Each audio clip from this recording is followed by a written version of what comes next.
Hello. Yes, sir. You're audible. Can you hear us, Professor Walter? Simi, I'll coordinate. You go ahead. Okay. So, yeah, the Environmental Impact Assessment Draft Notification 2020 is out. Hello. Can you hear me now? Shall I begin? Sir, let me. I cannot hear. Okay. So yes, I'll begin. The Draft Environmental Impact Assessment Notification 2020 is out. In simple terms, an EIA or Environmental Impact Assessment is an instrument. Hello, Dr. Arjun Kumar. I can't hear. Simi, go ahead. Is a legal instrument for environmental regulation for ensuring sustainable development. At the international level, there have been several conventions and agreements to draw attention to the challenges faced by the environment. For instance, the Stockholm Convention of 1972. And then we had a host of others like the Rio Conference, establishment of the United Nations Framework Convention on Climate Change, Conference of Parties Summits, Kyoto Protocol, Copenhagen Accord, Paris Agreement, etc. However, I believe that one of these really stand out. That is the Stockholm Convention, where the then Prime Minister of India, Mrs. Indira Gandhi, had raised the interlinkages between poverty and environment at the world platform. Can you hear me now? So I'll begin, shall I? This stands in stark contrast with what this draft environmental impact assessment notification is all about, which seemingly would transfer the environmental resources that sustain entire communities, cultures, and so to say the Jal, Jungle, and Zameen to profit-making projects and corporate entities. It has also been said, based on some analysis, that the notification has the potential to rule out the mandatory impact assessment for at least 40 industries. And then several questions have been raised on the political whims itself, and because it is a notification and it is not a full-fledged act. The government, on the other hand, has justified the EIA notification document, saying that it is in accordance with the rulings of the courts. For instance, it facilitates the MSMEs and the clean technology, which are seemingly small and they do not pollute the environment. So there is nothing based on the government arguments that makes exemptions to any industry, and therefore being called as a pro-industry and anti-environment holds no good ground. But why is there so much of confusion? And there is so much of opposition and so much of apprehension, to the extent that the government, the Ministry of Environment, Forests and Climate Change, has received over 20 lakh representations as comments, as objections, and as suggestions. So to discuss on this very important topic, the Center for Climate Change, the Center for Environment, Climate Change and Sustainable Development at Impact and Policy Research Institute, along with the organizing partner, TERI, School of Advanced Studies, and the media partner, India Water Portal, have convened this very important session to gain insights and clarity from the experts across the spectrum. With these words, I, Simi Mehta, welcome you all and all the distinguished panelists and participants to what is going to be an enthralling session. So gear up yourselves, and dear audience, please type in your questions and identify particular expert or experts whom you want the question to be answered by, which will be taken up subsequently.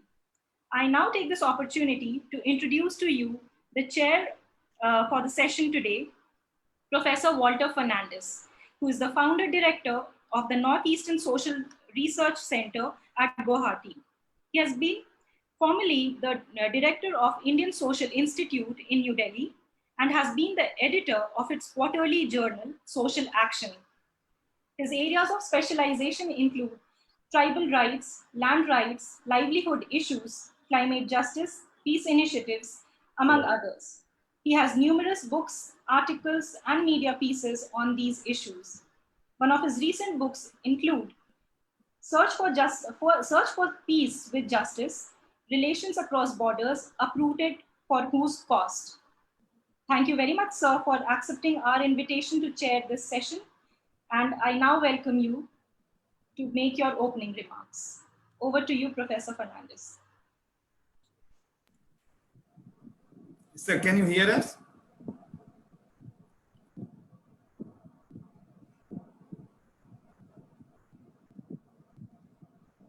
So please go ahead.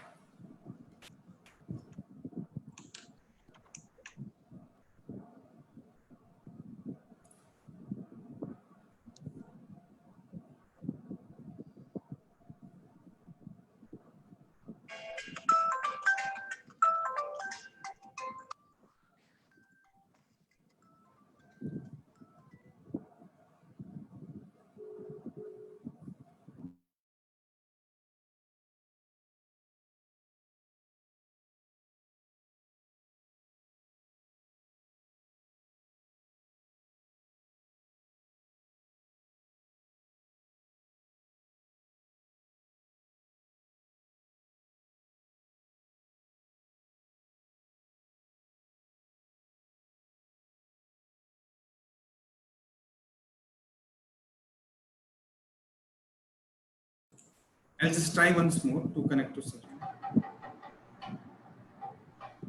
Professor Fernandez, if you can hear me.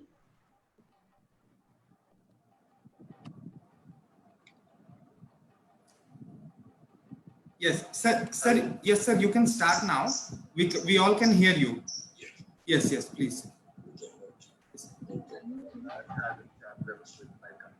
Yes, yes, we understand. Yes.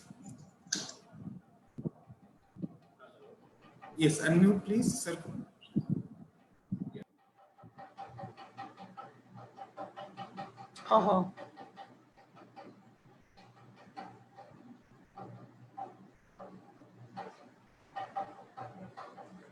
Dr. Walter, you need to unmute your mic.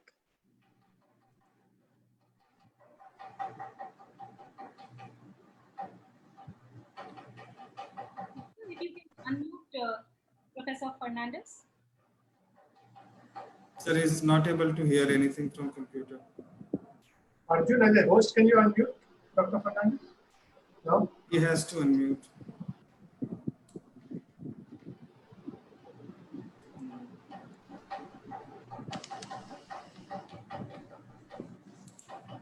Sir, oh, sir's phone is not working.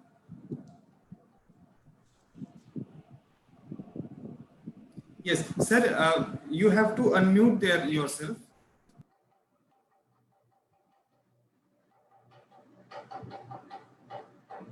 Okay. Okay, I did that. Yeah. Okay. Yeah. Okay.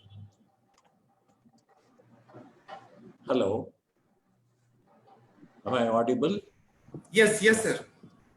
Good evening, everybody. I'm sorry about this problem with the technology. We begin this webinar on the draft EIA, Environmental Impact Assessment Policy of the Government of India.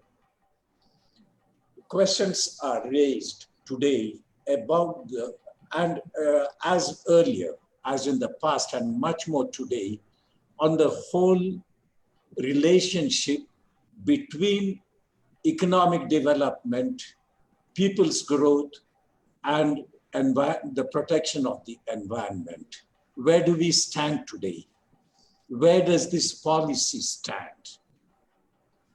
Many questions have been asked about it. Some have asked whether we are giving up people's livelihood and the environmental impact in favor of private profit alone. Others believe that there are a few who believe that the environment has to be protected from the people, but most of those who have commented on the EIA feel that we have to introduce many changes that keeps a balance between economic growth, the environment, and people's growth. Private profit cannot be the sole criterion of development. Here in the Northeast, I'm based in Guwahati. In Assam, there is the whole controversy about the forests being cut for coal mining. There is the whole fire at the Oil India well. And these raise many more questions about the environment and people's livelihood. And that's what we are going to discuss now with Dr. D Raghunandan, the president formerly of the Delhi People's Science Group and president of the People's Science Group. He will speak on the state of affairs. Professor Sucharita Sen of JNU will speak of the political economy of the environmental movement and the environmental assessment. Mr. Leo Saldanha will reflect with you on the evolving paradigm of environmental policies. And Mr. Ashish Kothari will dwell on the ecology, environment, and economic development in India, the basic issue in an environmental impact assessment policy. They will speak for about 10 minutes each. Please keep to your time. They'll be followed by 5 discussants who will speak for about 5 minutes each. Professor Kamna Sachdev, Ms. Madhu Sareen, Mr. Ajit Kumar, Professor Brijesh Kumar Dubey, and Ms. Sara Suresh. I don't have to introduce them because all of them are well-known names. So we begin now with the first panelist. And I would be happy if you could, the participants could write in the question answer box rather than chat. It's easier to check one box rather than 2. So I'll be checking only the question and answer box. So welcome once again. And we begin first with Dr. D Raghunandan on the stage of affairs. Dr. Raghunandan, welcome. Yeah, good evening, everyone. I hope I'm audible and clear. Yes, yes, sir. Yes. Okay, Yes. thanks. Would you like to introduce, sir? Or we can just go in? Sorry? Yes, sir. Sorry, shall I start? Yes, sir. Please go ahead. Yes, sir. Please go ahead. Yes. Yeah, okay. I'm afraid I cannot hear you, Dr. Raghunandan. Oh, really? Am I audible to others? Yes, yes. Yes, yes. Yeah. Well, somebody should help Dr. Walter to get his audio right. I'm doing that. Right. Okay, so I'll proceed. Yes. Since I'm the first speaker, the opening batsman, if you like, I thought I would frame the issues about the draft EIA notification 2020 in order to assist my fellow panelists in then focusing on specific areas. So let me begin by saying that since the 2014 election campaign of the present government, where this was one of the central campaign themes of the then aspirant Prime Minister, Shri Narendra Modi, the present government has systematically moved. Sorry, you are not audible. I cannot hear. Dilute or dismantle environmental regulations and related governance systems and institutions. Various notification, rules, and executive measures, hand-picked committees had already severely undermined the EIA notification 2006, which was the previous governing notification. For example, through introduction of the concept of linear projects, giving piecemeal clearances, the famous stretches of the Char Dham Yatra, where every 100 kilometers was given separate clearance so that you don't have to deal with a large environmental assessment of the entire highway project. There was no red zone in terms of forest sanctuaries, etc., dilution of the coastal regulatory zones. So the Ministry of Environment and Forests had become a routine approver of almost all projects which came before it, while rejection or reformulation of projects was an extremely rare occurrence. Even during the present COVID pandemic, there were rapid clearances given to a large number of projects through virtual meetings with minimal or no scrutiny at all. And many of these clearances were in fact given anticipating the clearance means or routes opened up in the present draft EIA 2020 notification, which hasn't even come into action yet. I strongly believe that all these were driven, as in fact the government itself had said, by a desire to push what's called the ease of doing business. And India has seen its ease of doing business ranking rise in the global rankings from 77 in 2018 to 63 in 2019. Quite a jump upwards. But correspondingly, India has moved down in the Yale University's Environment Performance Index from 165 last year to a really rotten 168 out of 180 countries at present. Clearly, all these moves then are designed to favor corporate interests over the natural environment and over the lives and livelihoods of people, especially those dependent on these natural resources. To compound all this, extremely poor implementation and monitoring, as well as continuing weak capability of already toothless pollution control boards, especially at the state level, has rendered environmental regulation extremely weak in this country. And unfortunately, far from tightening these norms and closing the many loopholes that have crept in under pressure from vested interests, the draft EIA 2020 has further weakened environmental regulation, reduced transparency, and reduced accountability. In fact, several provisions of the draft specifically seek to circumvent National Green Tribunal, High Court, and even Supreme Court rulings based on the EIA 2006, and which had objected to many orders and notifications issued from the government from time to time. And the present draft seeks specifically to bypass or countermand these rulings of the judicial bodies in a de jure manner, what they have tried to do so far de facto. I'll quickly list out some of the major objectionable changes sought to be introduced through the draft EIA 2020.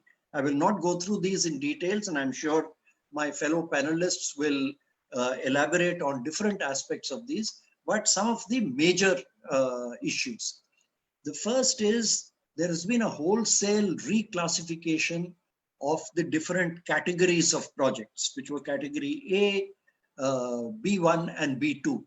And a large number of projects have been placed under B2, under which no appraisal or public consultation or hearing is required. For example, oil and gas exploration. Audience may recall that last year clearance was given for oil and gas exploration in the fertile Kaveri Delta, and the farmers were up in arms in Tamil Nadu when it was withdrawn. Now this is sought to be given de jure provision under the EIA 2020. Similarly, aerodromes on water, river waterways, area development projects, and linear projects which will be assessed only in very limited geographical areas have all been given this kind of a exemption. Another whole set of projects with significant environmental impact, but which are now being placed under B2 category and exempted from obtaining prior environment clearance. They only need to obtain environmental permission without appraisals. And these include, by the way, this category was originally meant for artisanal groups such as potters, etc., for excavation of clay. But this has now been extended to a whole range of projects, such as solar photovoltaic projects. How to do that? I can't. Which are very large. Do I have 2 minutes more? Yeah, okay. Yes, sir. Unmuted now. Solar photovoltaic projects, solar thermal power plants, solar parks, coal and mineral exploration, and another vague category of R&D projects, apart from minor irrigation projects, hazardous waste recycling units, defense and explosive manufacturing units. All of these have been given okay to do just by getting local EP, environmental permissions. There's a whole category of strategic projects, which includes not only defense and national security projects, but any such project deemed to be strategic by the central government. And it specifies that no information relating to such projects shall be placed in the public domain. One can accept that classified information on military matters need not be placed, but surely the area of the project, air pollution caused, water pollution caused, etc., should be a matter of public concern and should be subject to all the usual kinds of environmental appraisals which other projects require. The notice period for the public to respond has been reduced from the earlier 30 days to a mere 20 days. And now violations can only be reported by government agencies, not by the public. Among the most egregious provisions of the draft EIA 2020 relates to violations, that is projects which have started construction or expansion without receiving prior environment clearance. The draft says all these can now be given post facto environment clearance and permitted to continue operations after paying small fines.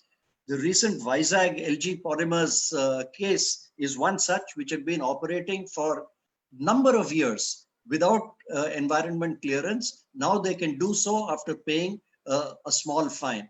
The NGT and the Supreme Court have repeatedly ruled post facto environment clearance to be violative of environment laws. And so what the draft EIA tries to do is to circumvent all this. The Supreme Court too has voiced opinion against this. The last 2 points which I'll mention is there's a big shift to a centralized process in this, because even the state environment impact assessment authorities are to be constituted by the center and not by the state, even though they have one representative of the state government. What may appear contrary to this is that the environment permissions are to be given at the local or state levels. This may look as if it favors the states, but what it really does is to drive a race to the bottom among states as regards environment regulations, with states competing with each other to attract industries by saying, we will give you clearance if the other person does not. So I'll conclude by saying that I believe the draft EIA notification 2020 is a major step towards complete dismantling of environment regulations in this country. And although I hope and wish that this would be completely dropped and scrapped, my fear is that it will not be, but I hope that through mobilization of public opinion, maybe some people may choose to go to the courts. We may at least see some of the most egregious provisions of the draft EIA 2020 being withdrawn. I'll stop here. Thank you very much. Thank you. Thank you so much, Raghu sir, for highlighting all these issues and also highlighting the issues of accountability and transparency.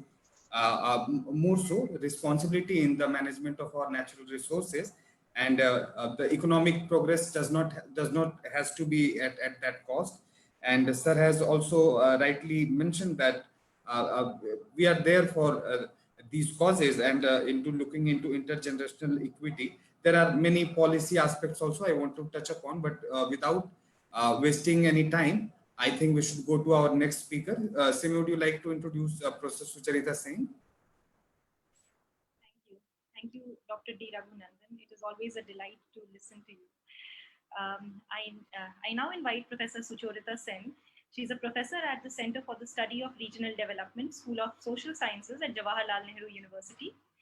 She was also a Fulbright Nehru Scholar in 2009-10 and was associated with the Ohio State University in Columbus, USA. And she was heading the South Asia Consortium for Interdisciplinary Water Resources Study in Hyderabad between October 2016 to September 2018. It is a research institution that specializes on water issues.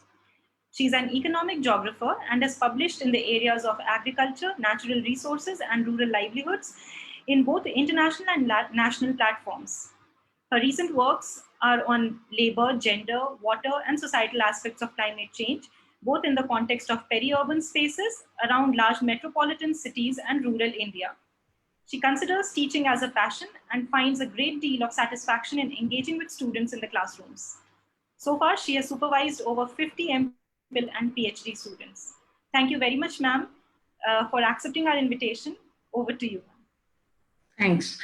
Actually, when I discussed with Arjun initially, I thought I would make political economy of EIAs as the centerpiece, but recently in the last 2 days, the kind of feedback that we are getting from the Ministry of Environment actually encouraged me to take a slightly different route, though I will be talking about elements of political economy. Now, what I want to start with is somewhat commonplace, and these are things that probably many of us would have learned in the school.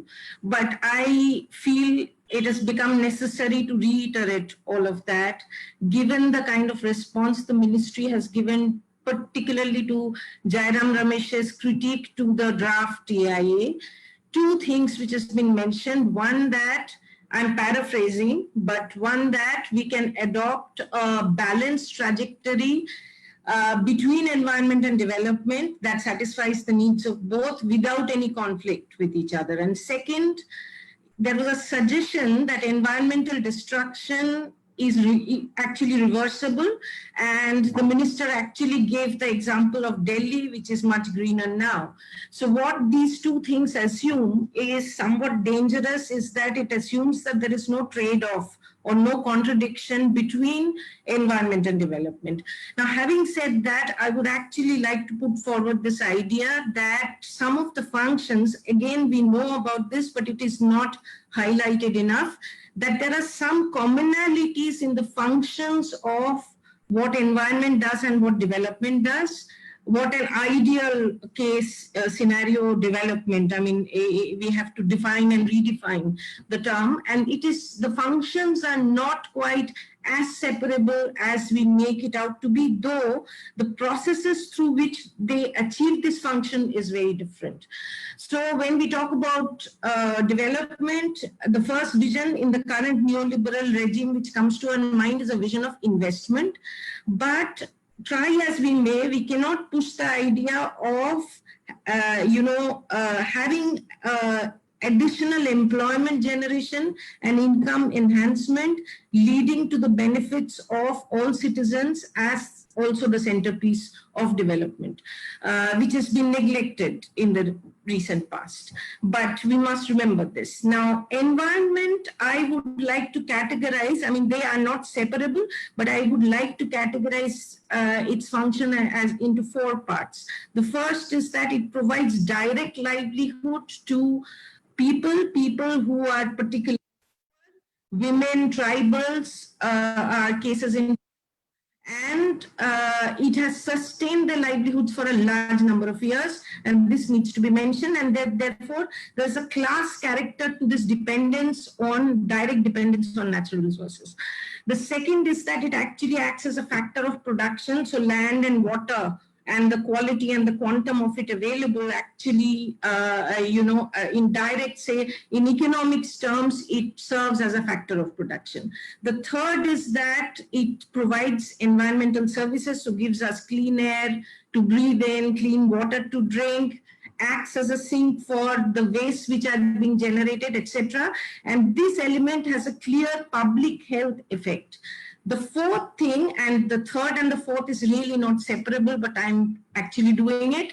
Other than this, the larger ecosystem values, which we are otherwise slow to observe, but the way climate change is actually manifesting, it's on our faces. We would be ostriches to be, to be failing to note how close this has come to us. So in the school, say, for example, we were taught a division between renewable resources. We would divide it into biotic resources or biological resources and flow resources. And we were taught that flow resources cannot be touched or cannot be disturbed usually by human beings. Now, we are into a situation where we are absolutely interrupting those flow resources or the effects of that. It is in this context that we are talking about the EIA 2020. Also, the other thing, the significant character is that it has a systematic effect. That is, if you disturb land, it disturbs the water, vegetation. So it has a multiplier effect on other natural resources, and it has scale effect. So if you disturb the environment somewhere, so you build a dam somewhere, it is likely to have great deal of impact on the downstream in terms of the water flow and related livelihoods. So development projects which are supposed to be evaluated by the EIA have the potential to disturb all four relationships, and which I was talking about. So one, by directly actually transferring the land from the hands of a set of people or a collective to private hands for the most part. And that comes, of course, under the purview of the Land Acquisition Act, but it should be seen in consonance with the EIA. The second is impacting those living around the projects, and sometimes, as I was saying, because of the scale effects, sometimes living very far away from it. Thus, even if we look at it narrowly, like if we ignore the fourth point that I was talking about, we really need to figure out that whether the employment which is being generated by the project can cancel out the employment or income generated by people who are directly depending on the environment. Does it compromise public health, and monetize this to figure out whether the kind of project we are passing, is it even cancelling out is not good enough, but at least, does it set up infrastructure to actually take into account this public health disruptions and the kind of compromises which are there and on the quantum and quality of natural resources which is available. This is apart from the larger environment effect, which is what strikes our mind when we talk about environment and development. So I just wanted to say that there are commonalities in the function of environment and development which we very often overlook. So this brings us to the very clear thing that citizens are at the heart or at the center of the potential, change in the land use, which is going to happen as a result of the development projects coming, and the kind of impact it is likely to have. Now, this is the state function. The state has a social contract with its citizens to protect their lives and livelihoods. This is a larger social contract, and I would argue that EIA 2020 actually has made a significant dent and a harm into that contract. The second is it has a specific legal contract in the form of the Environmental Protection Act, which is an act as opposed to the EIA notification of 1986. And I would also argue that draft 2020 is violative of this act, because the state actually pledges to undertake the task of protection and actually improvement of the environment. So the ways in which actually there are steps through which, or a hierarchical order through which this has been dented. That is, the participation of the citizens within this whole process has been dented. The first is, wherever public hearing is there, the days, as Dr. Raghunandan was mentioning, has been reduced from 30 to 20 days, and we can discuss about the effect of this. 30 days itself is a very small time for people to actually go through huge documents, understand, have a collective opinion about the whole thing. Number two, number of projects have been exempt of public hearing. Many have been, and many of these are out of the ambit of EIA altogether, and they only require environmental permission. There are strategic industries, if undefined, that is, the government is supposed to define it, in which case even the information will not be available in the public domain. The next stage is that the citizens who are potentially being violated by, environmental effect, public health effect, livelihood effect, cannot now point out the violation. I was hearing Jairam Ramesh's interview yesterday, and he was actually mentioning during his time, 99.9% of the violations have been brought to his notice by citizen groups or civil societies, organizations. The fourth element is that information which was to be made available to the public, because of which the public could react in any which way, actually has shrunk substantially. The domain of that has shrunk a lot from 2006 to 2020. And the last is that the validity of the environmental clearance has increased in different ways for different kinds of projects. Now, the next thing I wish to talk about, so you see a tripod of the relationship between citizen, state, and industry. As I have already discussed, the citizen's role has been significantly reduced. Industries, it appears, because it's the flip side of the coin, every way in which it hurts the citizens, it actually. So in this, one of the things which I did not mention is the post facto approval, which actually which preempts the possibility of rejection and allows the industry to pay for the violation. So to say nothing to, we don't even talk about the environmental harm which has happened. State position is not so obvious here, but the lack of information being made available leads to lower levels of public accountability. So if rejections are not also based on solid information, because the nature of information required has changed substantially, the approval or the permission is more ad hoc, and this could actually be dependent on the industry's nature of association with the state. In this, I would like to also point out, and I will go into detail in the question answer if possible, there is an increasing power of the central government vis-a-vis the state government, which Dr. Raghunandan also mentioned.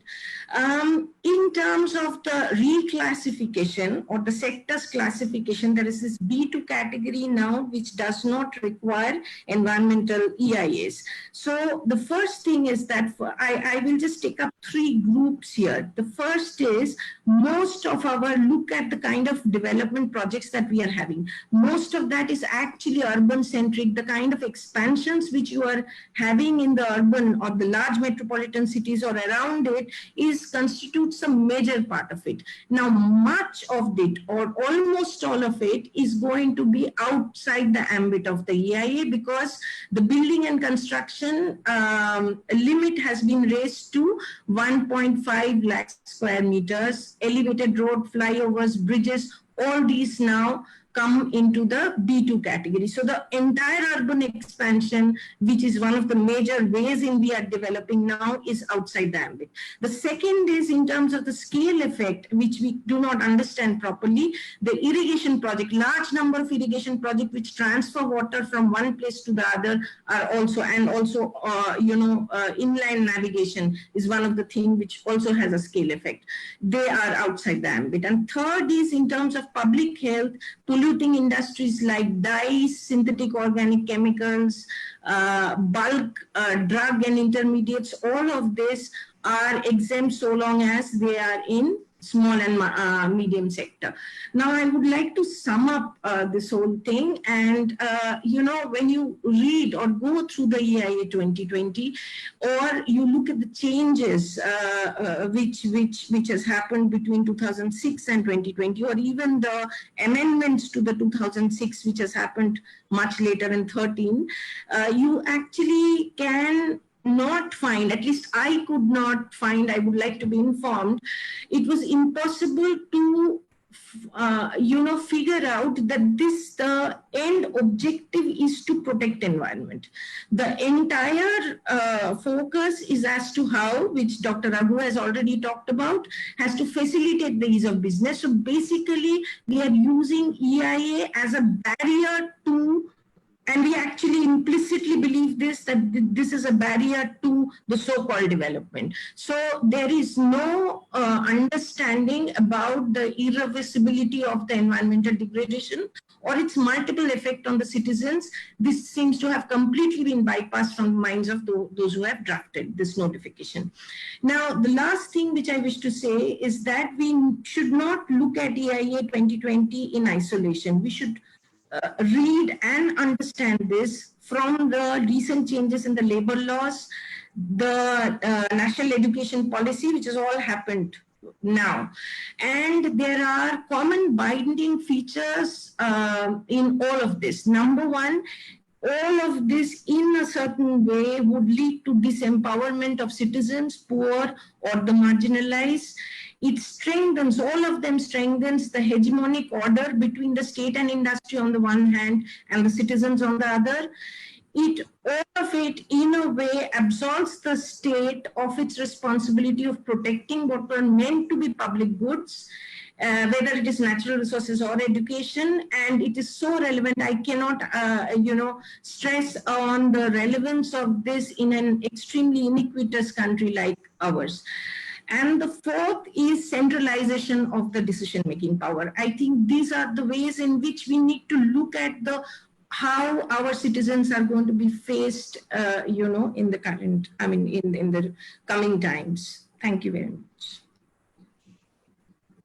Thank you, Professor Sen, for your excellent presentation. I think you have brought up some of the salient points and have shown the relationship between recent changes in the labor laws, the NEP, centralization of decision-making, and the basic question, is the EIA really meant to protect the environment, or is it meant to increase private profit? Thank you for asking these questions. We can discuss it later. Now we go on to Mr. Leo Saldanha. Leo? Hello? Yes. Yeah, thank you, Walter, if you can see me. Yeah. Yes. All right. Yeah. So thank you for this opportunity, and I appreciate that you have brought in so many exciting speakers, and I feel quite intimidated by their scholarship. So my coming from where I am, which is largely working in the trenches, I have seen the EIA notification from the perspectives of vulnerable communities, and having worked with them and suffered the consequences of working with them, including incidentally about 20 years ago, the date actually, some of us were quite badly thrashed when we tried to question the idea of pushing forward a ritual exercise of public hearing as part of the EIA notification. That was in 2000, and that was a public hearing held by the Pollution Control Board for what was called the Bangalore-Mysore Infrastructure Corridor project. It was basically the prototype based on which Janagra and other organizations elitized urbanization and went on to create the model for the smart cities, which is now everywhere. So we were then resisting the very idea of decision-making based on a public hearing, which was a ritual exercise. And if you recall, the public hearing was not mandatory in the 1994 EIA notification. It was made mandatory after a lot of us struggled across the country. I struggled in the West Coast in many projects which were being pushed there. thermal refineries, dirty industries like smelters and so on. And each and every one, when we resisted, we were told that, public hearing is a concept which is at the discretion of the administration. And so we resisted. And then at least we had a man called T.R. Balu. I don't know if you remember him. He was from the DMK. And he realized that, yeah, there is some wisdom in this. And he went on to institute in 1997 an amendment which made public hearings mandatory. So there began a journey of democratization of environmental governance. Because before then, environmental governance from 1972 Wildlife Act, if you take it as the benchmark, was all done by parastatals or by the administration, forest department or various environmental agencies. I mean, it cuts across the country. It was almost assumed that the decision-making relating to environment and human rights, the state had a better understanding of it. Interestingly, at that time, I had also been working on the 73rd and 74th Amendment Act. And Mr. Deve Gowda had become Prime Minister for a brief term. And am I audible? I saw yes, the screen shift. Yes, okay, great. Okay. So I just saw the screen shift, so I thought I was bumped out. So, okay. So what I was saying is that Mr. Deve Gowda brought in the Panchayat Extension to Scheduled Areas Act in 1996. It was a very brief law, but the potency of that law was immense. Wherever the scheduled areas were in whichever states, it gave an enormous power to the Gram Sabhas to decide what is the fate of their development. But Mr. Deve Gowda actually did it on the basis of another major amendment that took place in 1992 to the Constitution, which is a constitutional 73rd and 74th Amendments. And we had always argued through the 1990s that all of us who are investing so much faith in the public hearing as conceptualized within the EIA framework had completely abandoned the great promise there is in Article 243 ZD and ZE. ZD is where the district planning committees are constituted and they conceptualize what should be the form of development each district shapes for itself and through representative forms of governance. And ZE is for metropolitan planning committees, where there are 1 million+ cities, they get to have MPCs. And our struggle was actually on both streams. We are just not struggling to democratize environmental governance. We're struggling to democratize rural and urban governance. And we said that environmental governance should be nested within this.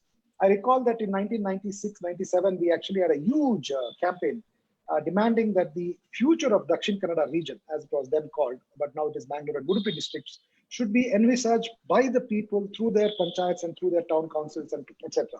At the same time in Bangalore, we were arguing that anything that you want to do for Bangalore cannot be outside the scope of the 74th Amendment, which required to conceptualize the city as meeting the aspirations of the then public, right? And through a deeply democratic process. We used to hold public hearings those times because the state was refusing to hold. So why I'm bringing all this is because Mr. Balu did an amazing thing in 1998, if I recall, right? Jayalalitha was the chief minister and they didn't get along very well. And she had a huge plan to build a secretariat, much like what's happening with Modi in Delhi now. I mean, whatever he's trying to do with the parliament. I mean, I don't know if it is true, but the parliament caught fire, I believe, yesterday. I'm not sure. Some news was saying. And I was just wondering if, things catch fire only when they are supposed to be brought down. It seems very strange. But anyway, in Jayalalitha's case, what she wanted to do was take off the Marina Beach and put the secretariat on it. And so Balu amended the EIA notification and brought area development projects as a concept within the framework of the EIA notification, right? And so it required a central government consent. So obviously he was not going to give consent to Jayalalitha's dream project. So the secretariat never got built. The point here is that the EIA instrument has always been manipulated to political will. In Balu's case, he may have done 1 or 2 good acts, but his successor, D Raja, did tremendously horrible things to the EIA notification, because what happened during 2002 is the World Bank's environmental management capacity building project pumped a lot of money. If I recall right, about 20-25 crores. And it was to revolutionize environmental governance across India.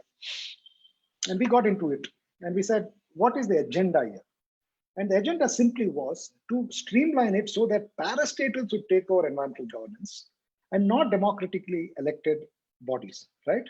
So EMCB, as it was called for short, promoted a model of development. I think ERM Consultants was given the chunk of money, and they went around and basically promoted the 2005 draft EIA notification. It was totally flawed. It basically was walking away from PESA and the 73rd and 74th Amendment. We still didn't have the Right to Information Act then. We still didn't have the Forest Rights Act. So basically, they were driving very fast away from the kind of deep democratization and devolution of power that was in the promised in the Constitution. So we resisted, and we resisted quite hard. And at that time, Pradipta Ghosh was the secretary. I recall Meena Gupta and Pradipta Ghosh sitting in a room, and NAPM had a convention at the same time in Delhi. And parallelly, we also had a convention called Environmental MOEF Suno, which means we held public hearings to say, don't push for the 2005 draft notification. It will devastate human rights. It will destroy human rights and environment. And then some of us were invited to talk to them as part of their consultation. So we walked in, and here we were sitting. It was on the National Environmental Policy, the consultation. And while we were discussing, Pradipta Ghosh was there. I recall Asad Ramani was also there. And I asked Pradipta Ghosh, why are you not willing to open up the ministry to conversations? Why do you think that you know everything, right? Now, Pradipta Ghosh has a history. He was with the Asian Development Bank, and more importantly, was with the Govindarajan Committee on Investment Reforms when Vajpayee was Prime Minister. But here we were serving the Congress UPA government, right? He wanted to implement the Govindarajan Committee's recommendations, which is what? Almost a dozen years later, right?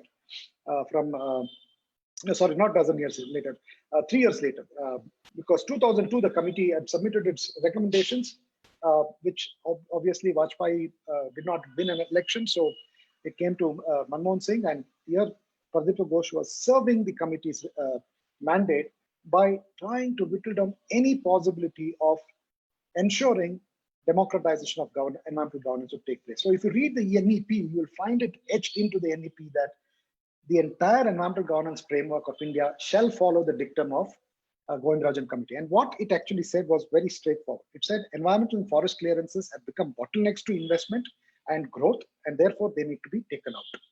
So it was basically, decapitating the very idea of deeply democratizing environmental governance in India.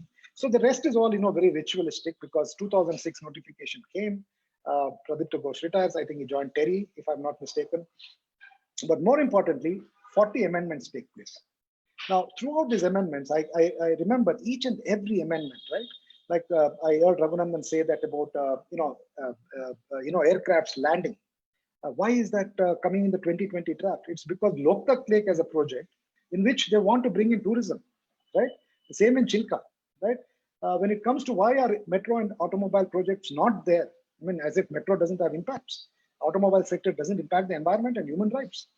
But they were actually removed from the 2005 draft by Manmohan Singh. In fact, I've said this before and I say it again, Sridharan went and said, and Prakash Javadekar repeats that yesterday in the Business Standard interview, that metro is the best model of sustainable development. Now, you see this kind of conceptualization that metro solves the environment and human rights problem by cleaning up the air, and we have all contributed to that by not really critically examining the underpinnings of such technocratic decision making. So what happened with this kind of thinking, with Sridharan coming in and basically taking out a hugely impacting project? Metro has devastated Bangalore. Metro has devastated Hyderabad. Metro has devastated Delhi. Right? We don't talk about it because we simply seem to there's so much happening suddenly, right? Automobile sector lobbied and got automobile sector out of the purview of the notification. Now, the reason why these things happen is because it is a notification. It is executive led. At the time of Manmohan Singh, the executive was not as powerful as it is today. Now, today, almost everything is done by the executive, right? It is an executive led administration. And therefore, we have much worse dilutions. But this was coming. Jairam Ramesh, we remember arguing with Jairam. Yes, I agree with everything he says now. But when he was ministers, we said to him very clearly, please do not allow this notification to go ahead. Try and democratize environmental governance. Turn the notification into an EIA Act. At the same time, we also said, do not come up with a CRZ 2010. Because CRZ is also a notification, right? So, and then we had all sorts of other arguments with him. I mean, it was good. At least Jairam Ramesh was a very democratic person. You could argue with him, you could disagree or agree, but Prakash Javadekar is of a totally different. I mean, he talks down to you. It doesn't care to listen because it doesn't have to listen anymore, right? Because what they have in their mind is a concept that they know what they want and they don't care about what India wants. They know what they want. And you know what I mean by what they means.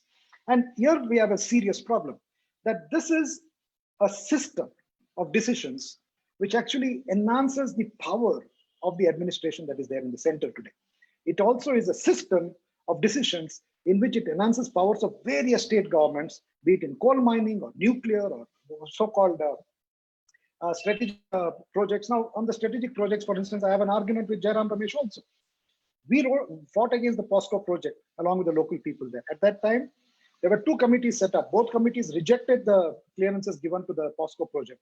But Mr. Jairam Ramesh went on to approve it because Mr. Manmohan Singh, Dr. Manmohan Singh had told him it is a strategic project. You see, now you see what happens. POSCO suddenly becomes a private investment project, becomes a strategic project. Public sector did not have strategic intent, but private sector suddenly became strategic. So, you know, the manipulation is embedded inside the possibility of a notification being the masthead of governance of environment and human rights. And that is what we have to attack now. Now, I don't care about what happened in the past. A lot of mistakes happened. But if we want to really move forward, and we are in a very, very critical stage in India's history. Now, we have freedom, political freedom and all that. But today we need freedom from this kind of manipulation of democratic institutions, and for which we must democratize. And this has to be a national movement. This is a moment in our lifetimes which we should not fail future generations with. If we continue to say, I'm okay with a modified version of 2006, believe me, as good as putting the last nail in the coffin on environmental governance in India. And I want to end by saying, because I know I'm running out of time, there was an idea about this competition between states, right? Right from the global investors meet in the early 90s to what happens yesterday or what happened last month or what happens now with the lockdown, where democratic rights are suspended, right? Where parliament is suspended, where legislative assemblies are not working. The amount of decisions that are made relating to land, relating to water, relating to natural resources, all of them are driven through parastatal instruments. All of them are ordinance Raj. I think we have to see all this in totality, and the Environment Impact Assessment Notification 2020 draft is essentially trying to ensure that the overall conceptual framework of RSS, BJP and the Sangh Parivar to take over India's natural resources and suppress Adivasi communities, coastal communities, communities which know how to resist, communities which are very proud, communities which are very strong in identifying themselves with dignity. They want to suppress them. And therefore they must have this draft notification.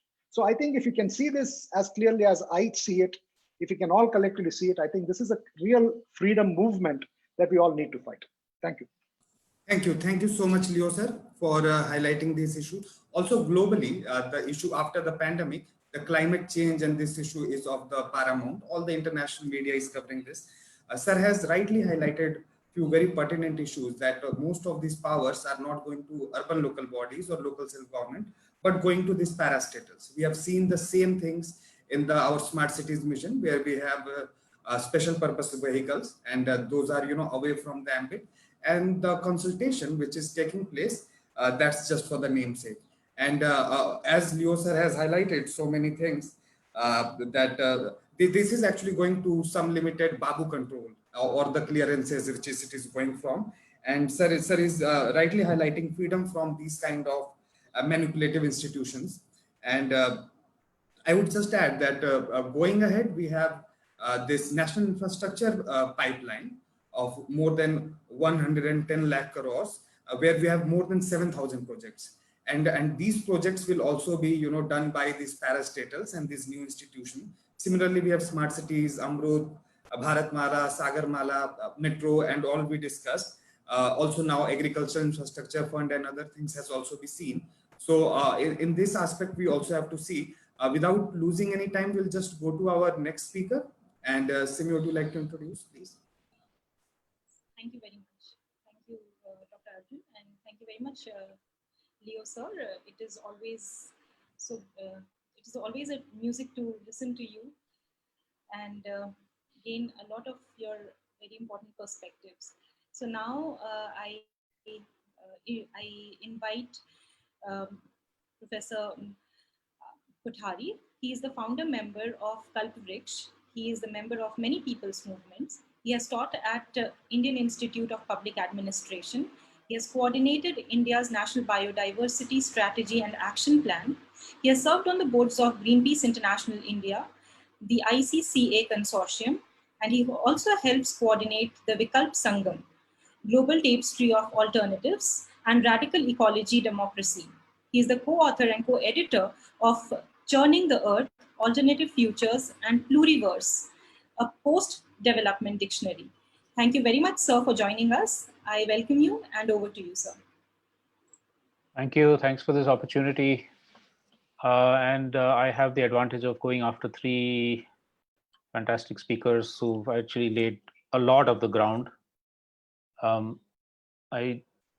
Raghu, I think, sort of basically dissected the notification really clearly, so I don't think I need to go into that at all.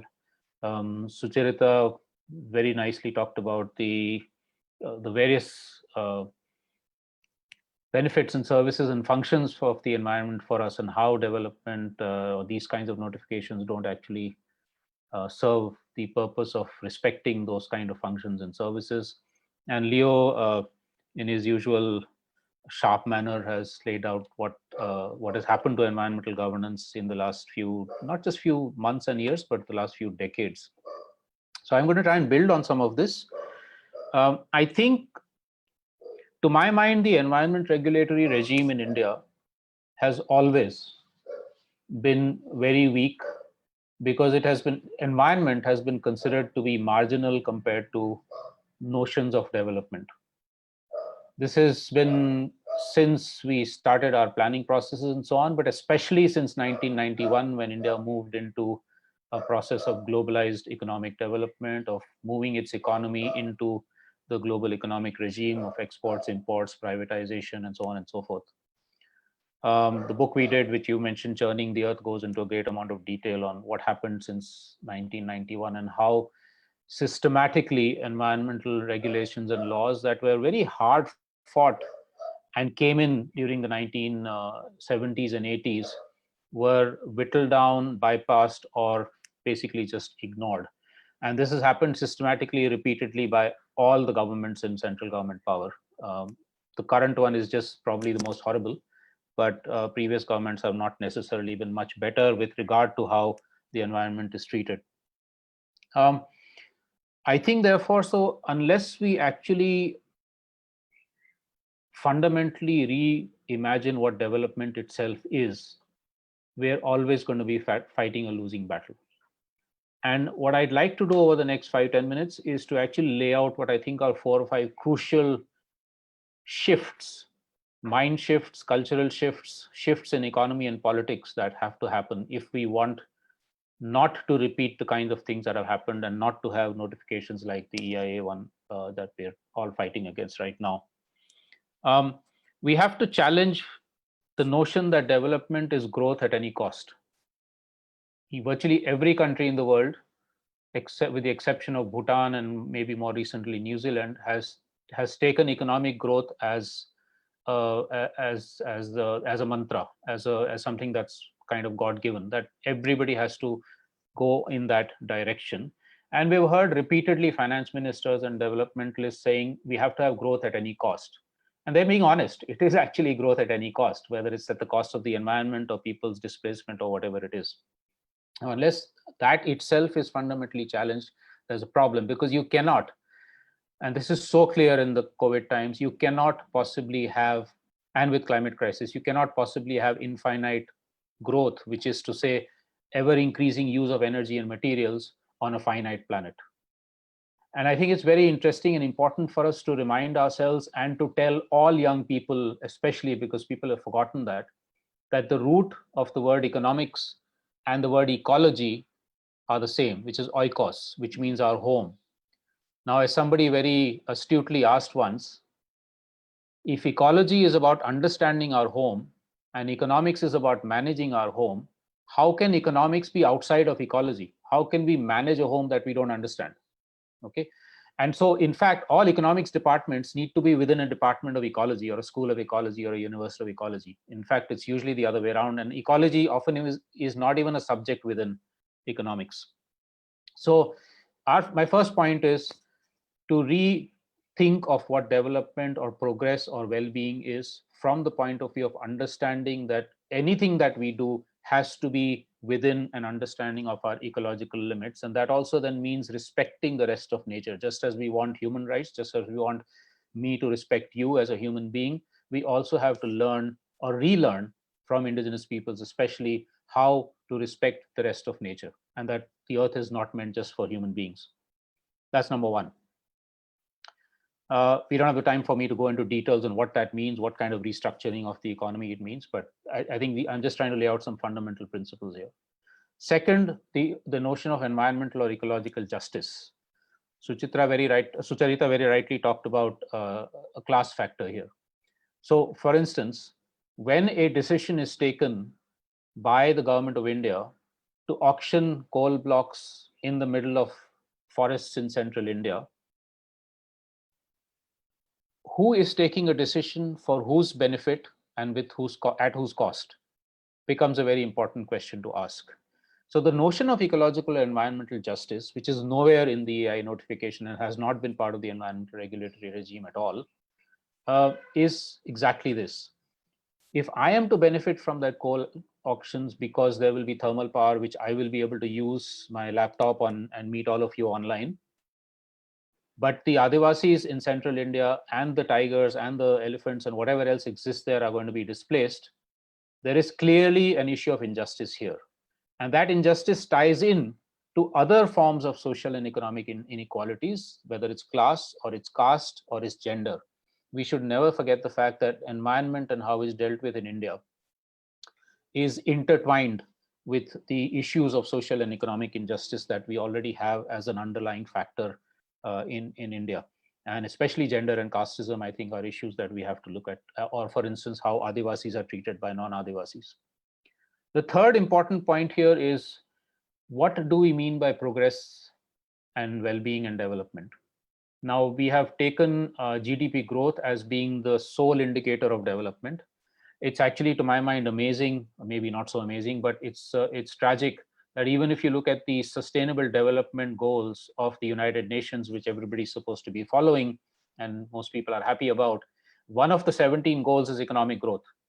Now, to my mind, that's inherently contradictory, given the fact that economic growth has actually caused the kinds of global problems that we're seeing right now. Whereas, in fact, if you think of indicators of well-being, like, does everybody have clean drinking water to drink? Does everybody have adequate nutritious food to eat? Does everybody have a working environment in which is dignified? Does everybody have opportunities for being part of decision making? Does everybody have access to community health services and just to be healthy, etc.?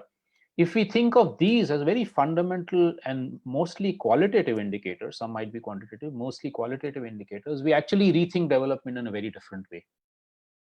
Compared to where we're only saying let's have 6%, 10%, 8% economic growth, where in fact these fundamental goals of well-being are not necessarily being met, and in fact we're actually snatching away even from those communities that do have clean water and air. We're snatching that away and replacing it with dirty water and dirty air. The fourth crucial thing which relates to these is the issue of ownership. Who owns the resources on which decisions are being taken? Are they owned privately? Are they owned by the state, and usually by the state in the service of private agencies? Are they owned by the communities who are most dependent on them? Are they part of the commons regime, or are they part of an increasingly privatized or state-dominated regime? And like I said, the state and privatized is increasingly actually merging with each other and taking the commons away from the people who have mostly managed them for thousands of centuries and who depend directly on them for their survival and livelihoods. Fourth or fifth is the issue of governance. And I think Leo has already alluded to this, has talked about it very strongly, that unless we can actually start thinking about the fact that democracy and again, going back to the origins of words, just like with economics, democracy is power of the people or by the people. It's not power of those we elect. The whole neoliberal democracy that we've adopted in India and elsewhere in the world is eminently suited for a capitalistic, industrialized, unsustainable model of development. And we see the consequences right now. We got a government that's got a majority. It came in with thing. And so they say, well, we have the legitimacy to do what we want. And we will have an EI notification because we have been elected by the people of India. But the whole notion of what democracy is, where for the last 75 years, we could have actually moved towards a Swaraj model, which Gandhiji spoke about and argued for, where everybody assumes power because that's a fundamental right. And I will be part of decision-making with regard to my life and my future. We have forgotten that, and we've actually given it over to politicians and bureaucrats to take decisions for us. So to my mind, the struggle for treating environment with respect is also a struggle for actually creating radical or direct democracy on the ground, where every Gram Sabha, every area Sabha, every Adivasi community, etc., has fundamental and central rights for being part of decision-making processes. And the last and final thing I'll say is with regard to economic democracy. Again, who controls the means of production? This relates to the issue of commons also and to political democracy. For an Adivasi, the forest is the means of production. For a worker in an industry, the machinery there is the means of production. For a craftsperson, his potter's wheel or her handloom or whatever is the means of production. And increasingly, we see a society in which those means of production are captured either by the state or by capitalist agencies rather than by the workers and the producers themselves. And we have to be able to argue for an environmental regime in which this fundamental issue of economic democracy becomes crucial. And there, self-reliance then becomes a crucial thing. Not self-reliance in the way our Supreme Commander is talking about, because that actually is about giving all powers to corporations. But self-reliance where communities, where farmers, where pastoralists, where craftspersons, fishers, all of us are actually in control of the fundamentals of our economy. So let me just give you a couple of quick additional points and then I'll stop. I think what we see in India and elsewhere in the world, even in the midst of this horror story, we're going through a horror movie right now, or multiple horror movies, we still see incredible signs of hope of where people have been able to set up alternative initiatives for meeting their needs and aspirations without trashing the earth and without creating the kind of inequalities that we see. And if I had the time, I could give you hundreds of examples from India alone of sustainable agriculture, of sustainable housing, of community health systems, of livelihoods, dignified livelihoods, etc. And we see dozens of communities in India who have done very well in COVID times, despite the lockdown, because they've moved into these sorts of resilient systems. They have conserved their ecosystems or revived them and generated much more localized and democratic economies, as also worked with social justice issues. I'll put up a website later where you can see many hundreds of stories on that. And building on that, what we can think of is also that we need to start thinking of governance at the level of landscapes and seascapes, at eco-regional landscapes, which means that decision-making needs to take into account that the Western Ghats is one ecological contiguous unit, that the Gangetic Plains is an ecologically contiguous unit. You cannot take decisions which you compartmentalize parts of these ecological units and then say, okay, I will build a dam here and I'll only look at the impact on that particular, not even that well, but even if that, okay, I look at the impact there. I won't look at the impact 100 kilometers downstream because that's not part of my jurisdiction. Or a factory which creates pollution or whatever it is. So moving to an eco-regional political decision-making, an economic decision-making level, and then of course within that also looking at the impacts of particular projects is something that we have to argue for in any kind of environmental regulatory regime or political democratic regime. And the last point now is that, to my mind, what the government has given us inadvertently, and I'm looking at the silver lining here, is an occasion for us to mobilize massively across the country, actually across the world. We see, for instance, what George Floyd's murder has done in the US. I would think the EIA notification is India's environmental George Floyd moment. where we can do that kind of mobilization. We can cut across sectors, workers' unions, fishing communities, farmers, environmental organizations, etc., etc. Cut across sectors to see what are the common elements we have, how we are all threatened by something like this.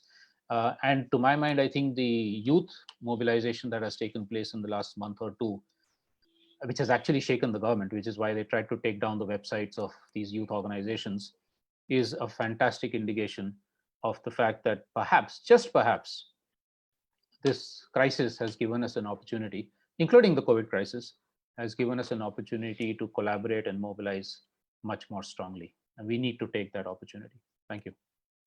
Thank you. Thank you so much, Ashish Kothari sir, for highlighting these facts and also highlighting eco-regional, economic democracy, commons, alternatives, ownership of resources, but more than what the gravity of situation is. And sir is highlighting that this is India's George Floyd movement. Without wasting any time, I would quickly ask our chair to quickly give a 5-minute thoughts over the presentations and the panelists, what panelist says. Professor Fernandez, can you hear us? Yeah, so your mic is on mute. So if you can unmute, yes. It's there on the left bottom on the screen. Unmute kindly, sir. Can you hear me now? Yes, please go ahead, sir. Yes. Yes. Okay. So thank you all 4 panelists. Unfortunately, I couldn't hear Dr. Damodar, the first panelist, because of problems with my computer, not his fault. But I think at least the remaining 3 have brought together, sorry, Dr. Raghunandan, I couldn't hear you, but the remaining 3 have practically brought out some common points. One is that an EIA has to be seen in its totality. It cannot be seen in isolation. The government would be most happy to have a seat in isolation and treat it only as an environmental issue. All of you have brought out the development issue, the democracy issue, and who takes the decision for whom. The whole class character of the EIA, the whole class character that is linked to the class character of development itself, that there are caste, class, gender issues of justice. But the EIA seems to be based on the classical presentation of GDP as the only criterion for development, economic growth as the sole criterion, forgetting the people and ecology. And it's time we brought it together. And the second point that has been brought out is its closed link with the labor laws, with the working class itself, and with the whole set of other people, the tribals on one side, the class component, the caste component. And based on that, the question was asked, who is taking these decisions and for whom? In other words, what type of governance do we have today and what type of governance do we need? So you have asked some basic questions. I will not go into all those. So I think now we can call on the discussants to speak for not more than 5 minutes because we are more than half an hour behind schedule. So we request you to be brief, make some main points, and continue the discussion, react to the discussion on these issues. We begin with Professor Kamna Sachdeva. So good evening, everyone. And it was a wonderful listening all the experts who are working in this field from quite a time. Myself, Kamna, and I'm an associate professor in TERI School of Advanced Studies. And the topic says that reflection and way forward. So I will be speaking more on way forward. So many good information has been shared with you, with the eminent people who are working in the field. So what I see in this new notification draft is that this is an opportunity to grab, to, let's see in a very positive manner way forward. Let's strengthen the monitoring mechanism in this. So if we take a notification of 2006 and this draft notification, if we will talk about the strengthening of the post-clearance monitoring, that means that all the projects which get EC clearance, does they, get the monitoring done or not? We should put all the monitoring data in the public domain. By this way, the public participation will also increase. Per se, that how many monitoring visits has been done, how many projects has been monitored post clearance. So this was a gap in a previous notification and this also. So we should take this opportunity to improve the previous notification. So I see monitoring is a very important aspect on which we should need to focus as a way forward in this notification. Another thing is that I'm listening all the experts that ease to business and we are talking about. Yes, environmental this assessment is very, very important for all kind of project, even in very small projects of construction where groundwater extraction takes place. When we talk about the EIA notification, we should talk about the biocentric approach. That means every life is important. But I tell you that we need to have quicker clearances, but robust clearances. So the way forward I see in that manner, because we have to increase our adaptive capacity. So we are very poor in our adaptive capacity. So to increase our adaptive capacity, we need to strengthen that. This will have two benefits. One, we will have a better monitoring. Plus, we will be increasing our adaptive capacity by strengthening our environmental, you can say domains or ecosystems, or strengthening our biomes which are there.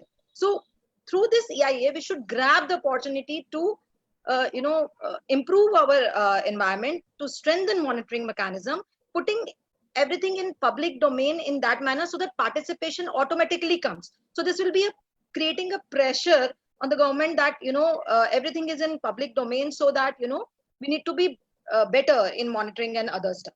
So I rest here because other discussant has to speak. So thank you, everyone. So let's move forward. Yeah. Thank you. Thank you, Professor Sachdeva. Now I call on Ms. Madhu Sarin. Madhu Sarin? Yeah. Yeah. Yeah, coming. Yeah. Oops, I'm trying to show my face. It's been off. I think so much ground has already been covered by the previous speakers. I would just like to focus on a few points.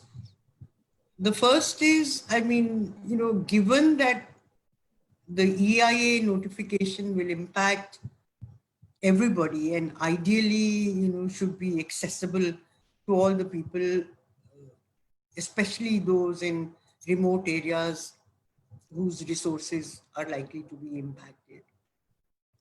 An 83-page document in English, and at the most maybe Hindi till now, although there's been talk about translating it into 22 languages.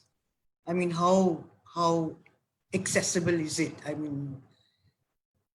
The whole focus which some of the speakers have already highlighted needs to be on democratization of environmental governance and creating space for the people most directly dependent on resources to have a say in how those are managed. But the entire notification is, as has already been said is more focused on empowering parastatals rather than democratic institutions, grassroots democratic institutions. With my work largely having been on forest rights, I've been looking at, the importance of resource rights in forest areas and how those are different for different groups and how their importance is different for different groups. So the differentiation, the inequities in our society, the importance of ensuring empowerment of the most marginalized communities and within them, the women, a more sort of gender sensitive approach. There is absolutely nothing about that in this notification. And I think it's very important that that needs to be highlighted.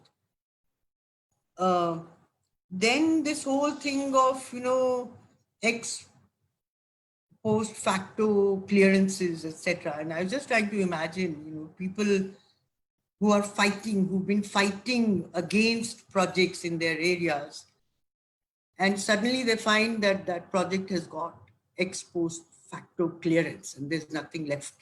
They can't even fight against it anymore, at least legally. That's been cleared. I think that's an absolutely unacceptable provision, that you break the law and the law will pardon you, at the most charge you a bit of a fine or something. That's it. The other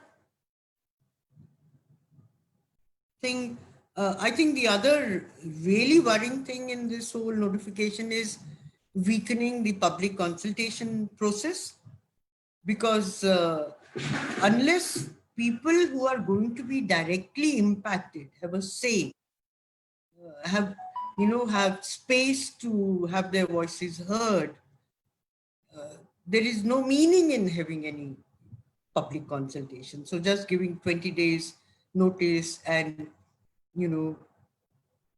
and this very, very limited public consultation that has been provided for is totally unacceptable. And I think that this other thing, that people can't even complain against, can't even file complaints against, clearances. I mean, that's been only reserved for, government agencies or other institutions. But the people who are most directly impacted can't even complain. I think this notification has some absolutely bizarre provisions, and we really need to fight against it. I think I'll stop there because we are pretty short of time already. Thank you. Thank you, ma'am. Chair, Professor Fernandez, with your permission, shall we move to our next discussion? So, yes. Shall we go on to Ajit Kumar Singh? Are you there? So you can Good evening to. Please go ahead. Am I audible? Yes. Yes, you are. Very good evening to all the panelists as well as discussant. I'm Ajit Kumar Singh. I'm Additional District and Session Judge. And I also happen to be Secretary of Bihar Judicial Services Association. It's great to see that this kind of concern is being shared by the panelists as well as discussant, which has assumed significance in present context, particularly after the draft notification EIA has been mooted by the Ministry of Environment. And it has assumed significance because of this fact that it contains certain contentious provisions. Since I'm a judicial officer, all the views which I'll be expressing will be individual in nature, and right to have clean environment is a fundamental right. And by virtue of being citizen of this country, when I'm having the fundamental right to have a clean environment. And I'm also supposed to say, from the point of view of judiciary, that TERI has been a pioneer as far as environmental right movement is concerned. And the environmental right jurisprudence having been introduced by judiciary through what you call judicial activism has paved the way for clean environment. So as far as this notification is concerned and the kind of concern which has been expressed, the most important has been ex post facto clearance. You must have gone through a case, which has been reported, that is of 1st April 2020 by Honorable Mr. Justice D.Y. Chandrachud in Albamic case, and this thing has been again reiterated. There cannot be post facto clearance, ex post facto clearance, and this kind of ex post facto clearance is antithetic as far as environmental jurisprudence is concerned. I have gone through the draft. The government has relied on 2 of the orders of courts. One is of Jharkhand High Court and another one is of Supreme Court. In the Jharkhand High Court order also, the violation part as well as this clearance part has been separated.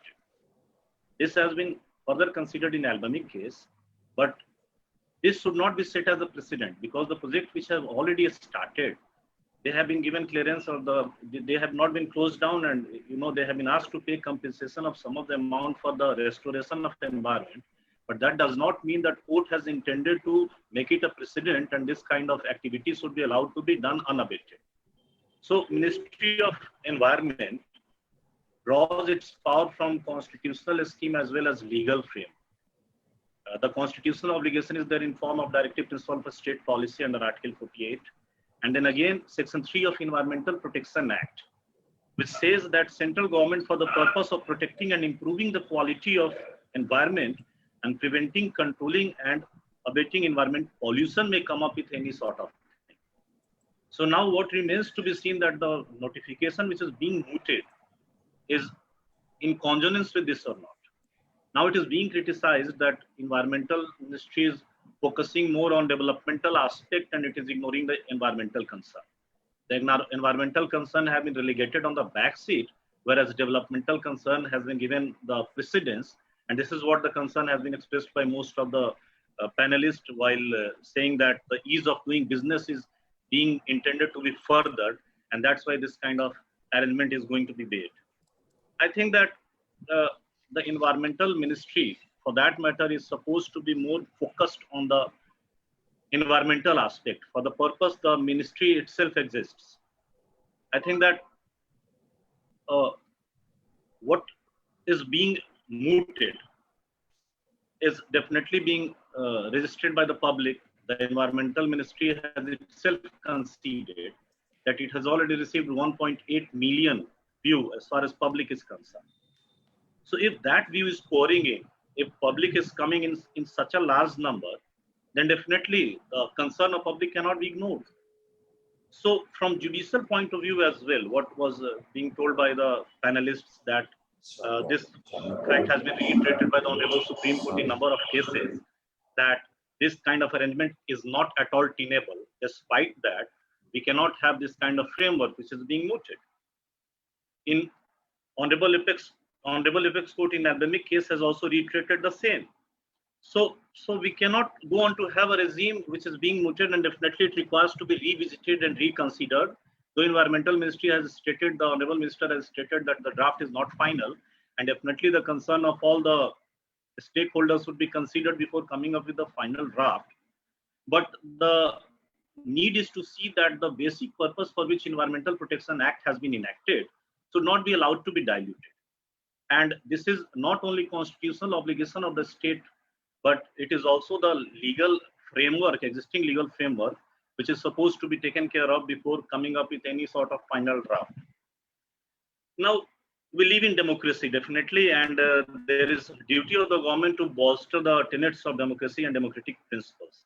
Now, restricting public and NGO from reporting the violation, restricting the time frame of public hearing cannot be said to be promoting the democratic principle at all. So it has to be understood that why people have come forward. Now this is the impact of social media in the present context, that 1.8 million people have come forward. Now this is also judicial pronouncement, the Honorable Delhi High Court extended the time frame for registering public reservations as far as this aspect is concerned. So this much of suggestions have poured in. So in a democracy, the public opinion cannot be ignored. So this is supposed to be taken care of. If we talk of participative governance, then definitely this should be taken care of. Now the most important thing is that what is the solution? A lot of problem and lot of concern has been expressed by a number of panelists as well as discussants. Now, what should be the solution? What should be the way forward that the ministry should go for, and what should be the way out? I believe that there is need to revisit the draft, and there is need to stick to the constitutional obligation as far as government is concerned. And the government is also supposed to take care of the judicial pronouncements to this effect. And the environmental ministry is supposed to think from the perspective of environment primarily. And the developmental aspect is definitely an area of concern as far as our country is concerned. But environment cannot be allowed to be relegated on backseat for the purpose of development. Now, the democratic process has to be strengthened, and for that matter, the public hearing time frame, as well as reporting, and as well as participation aspect is also supposed to be taken care of by the government. And I must say, though not in lighter vein, it is very important that we have a right to have a clean environment as our fundamental right. Now, right to have a vibrant economy and vibrant economy and industry is not yet upgraded to the level of fundamental right as such. So even we stick to the basic principles that what is important for our survival, then it is the environment first which is supposed to be taken care of. We can survive without development, but we cannot survive without environment. So if at all concerns are being raised by the public at large, then in a democracy, it is the duty of government to accommodate the concern of public at large, and government should definitely try to accommodate that concern as it has been reiterating. And definitely from that point of view, if government comes up with a final notification in which all these things will be incorporated as the kind of reservations having been expressed by the discussants and panelists here, as well as stakeholders, different stakeholders and public at large, then definitely I think that there is need to reconcile, balance between the conflicting interest, the environmental concern, as well as the, economic development. And by this way, we can respect the precautionary principle, we can respect the sustainable development aspect, and it is our duty to pass a clean environment to our successive generations. So I'm very happy to, learn this fact and note this fact that people are so, aware, and people are so aware to the extent that 1.8 million people have expressed their concern. And even Impact and Management Research Institute has also come up with this kind of topic and provided us with platform to discuss this very important issue, which has assumed significance presently, that too when we have started feeling the heat of environmental concern in form of pandemic and everything. Then definitely it's a very great initiative on the part of IMPRI. I congratulate the team IMPRI as well as all the panelists as well as discussants for having expressed their concern for such an important aspect.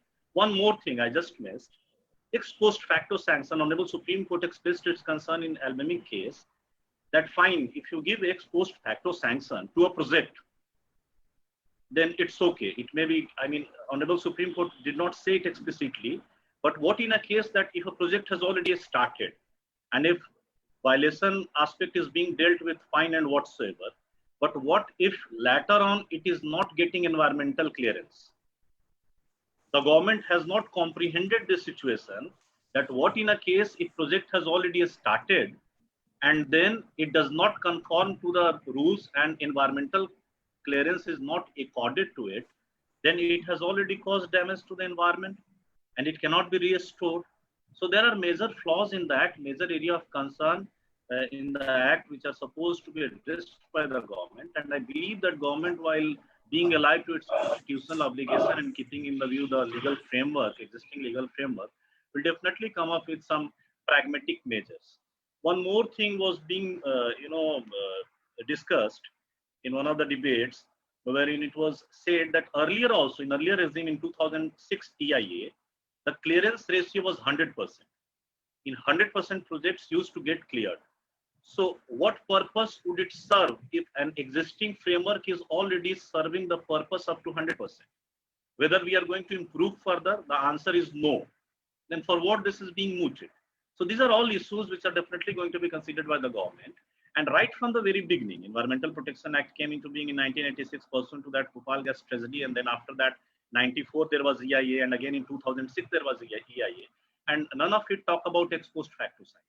So definitely ex post facto sanction, public participation, furthering the democratic tenets and constitutional obligation of the government are the areas which are required to be seen and taken care of before government comes up with the final draft and notification to that. Thank you. Thank you. Thank you so much, Judge Ajit Kumar Singh, for joining and reflecting upon these legal and judicial aspects. Very pertinent points. I'll not even summarize those. Quickly, I'll go to our chair, Professor Fernandes. Shall we move to our next participant? Next discussant? Sir, your mic, please. Professor Fernandes? Sir, you're on mute, so if you can unmute, yes.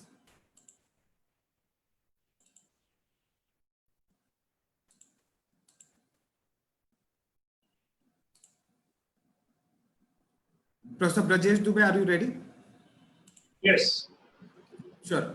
Professor Fernandes, your mic is on mute. If you can, yes. Yeah. So Professor Brajesh Kumar Dubey, our next panelist from IIT Kharagpur. Shall we invite? Yes, can you? Yes. Professor Dubey, yes. Please go ahead. Yes. Yeah, okay, thank you. Thank you for inviting me. So I will also talk on way forward rather than like, since a lot of has been discussed about the EIA draft so far. So what I want to talk about is that the EIA needs more actually teeth rather than taking the teeth out. So we need to make it more technology driven, where you come up with the EIA document which is more realistic. There's always some criticism becomes that environmentalism becomes a roadblock for development, which is actually not true if you look at it in a bigger sense. Green technologies are also out there, which provides a lot of jobs. Clean, when you do environmental responsible behavior, that also creates a lot of jobs because you have to put all those safeguards, you have to take care of your water, you have to take care of the air, you have to take care of the soil. So that also creates jobs. So it's not that if you're only setting up an industry which pollutes the environment, create jobs. So that mindset has to change. And if you look at good examples in Western Europe or other places, they have kind of moved to that, where they are looking at more from a sustainability, as Mr. Guwahati was mentioning, that ecology and economics comes from the same root. So what we need is a proper kind of marriage between ecology and environment, which unfortunately is not happening. So, and EIA has to move even further to become something like LCA, which is, in fact, in one of our Parliament meeting, I heard from the government that they want to actually go to the LCA, but I don't know what happened to that. So it's we need to have like constructive criticism to this, and also try to take it forward, where we bring more look at environmental aspect, look at the social aspect, look at the economical aspect. All those things has to come together, where somebody also mentioned about the sustainable development goal, that sustainability actually has 3 pillars. So we cannot destroy environment for the sake of economy and social aspect. So this needs a good merger. And at the same time, coming from my major area of work is on waste management. I would also like to talk about that we need to look at the secondary material rather than going for mining every time. Right? We have to actually look at the secondary material. We're putting a waste dump, and then we have to go to the mines. Why not get these waste dumps and recover materials from there? There are a lot of materials out there in those waste dumps which could be recovered, and which will actually save us from going to the mining more and more. So that kind of resource recovery aspect has to come up in the broader discussion.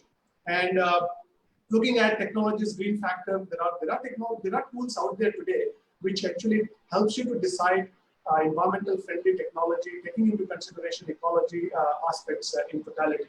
So, and have to have a proactive approach rather than reactive approach. So I would, in the interest of time, I will just limit myself to this, and then I think hand over back to Professor Fernandez. Yeah.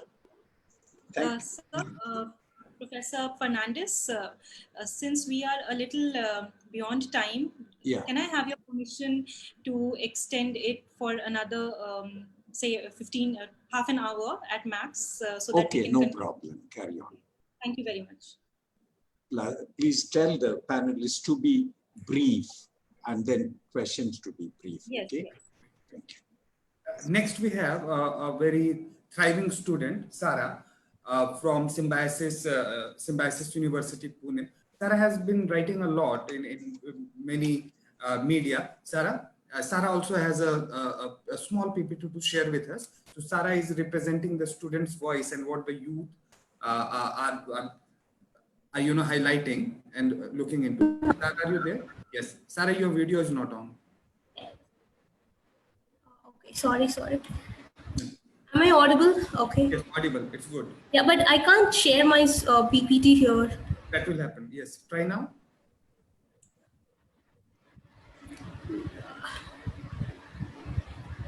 Oh, shit. Yes.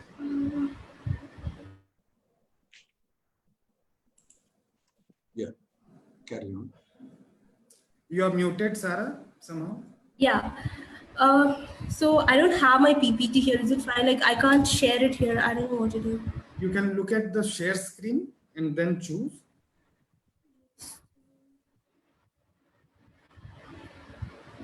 Just a minute. See share screen. Choose share screen and then the screen comes. There is a green highlighted button in share screen. Just a minute.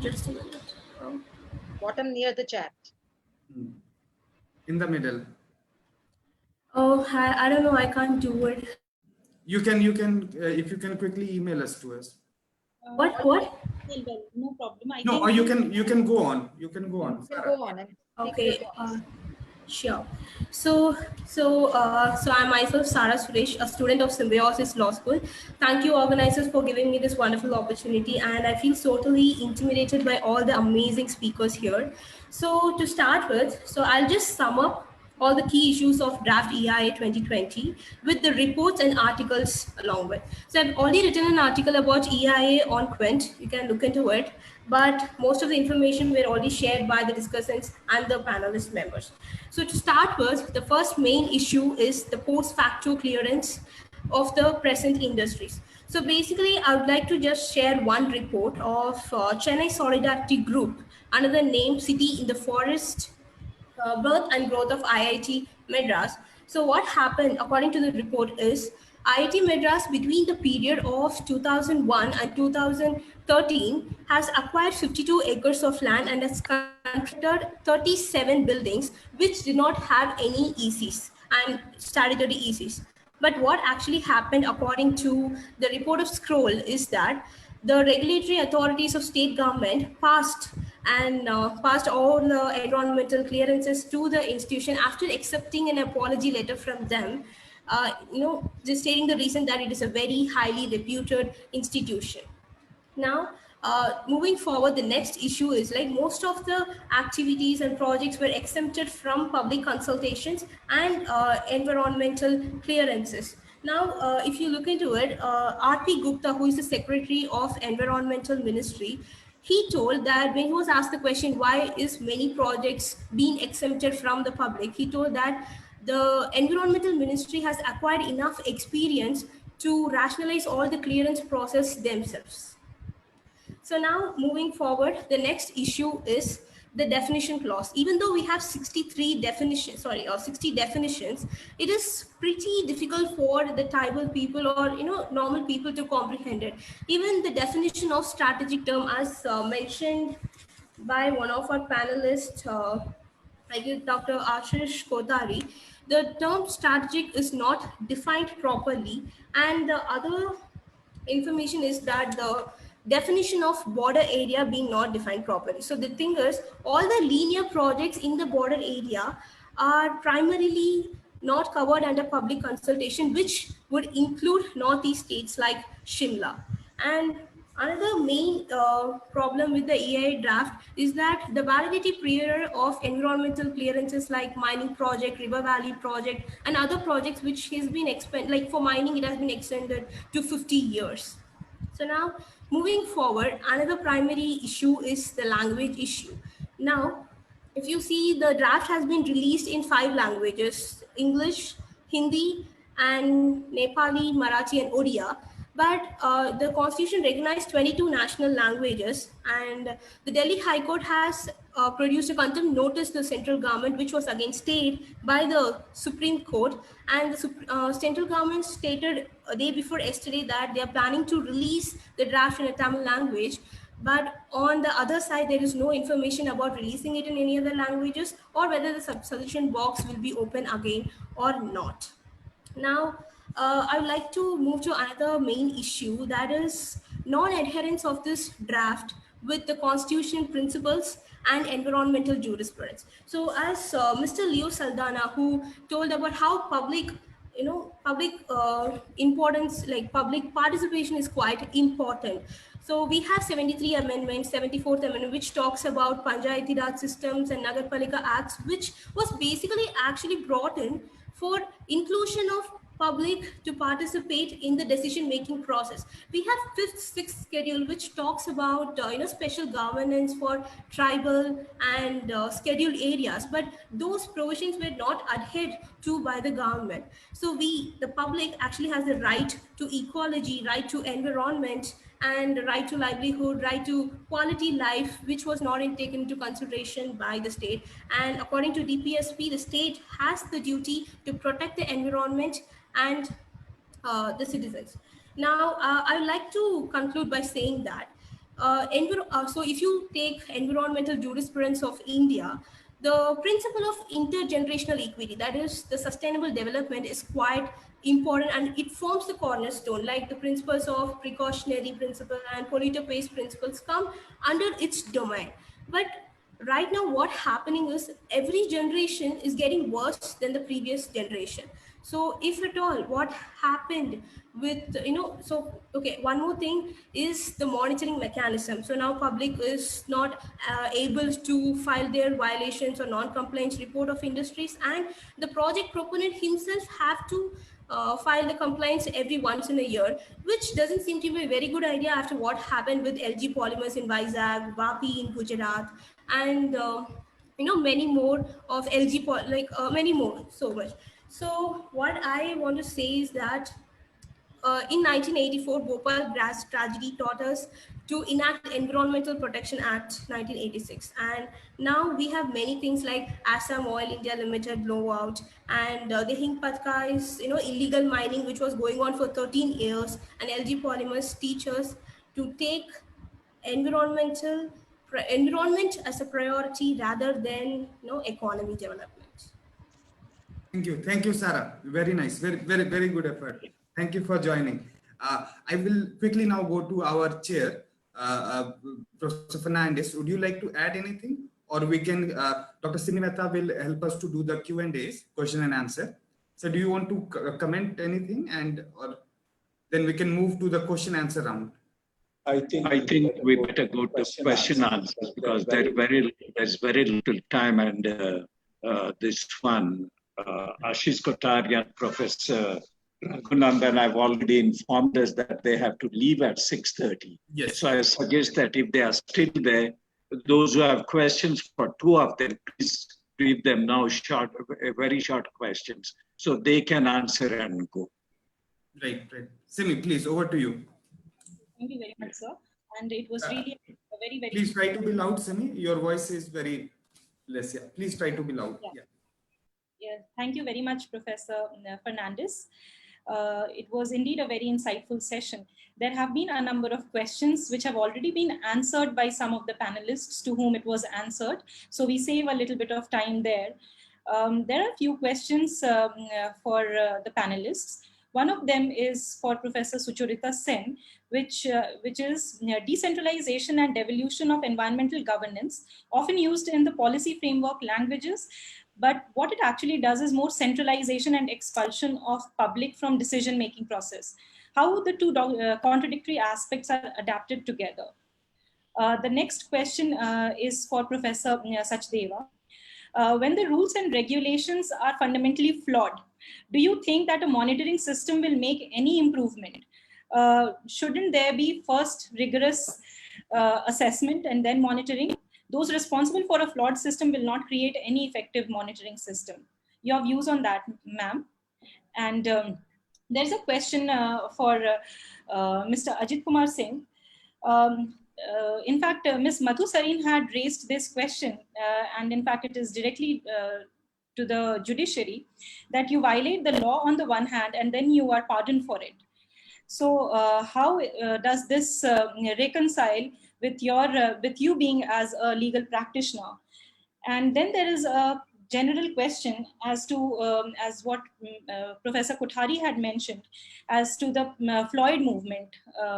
So if we see the effect, but do we see the cause?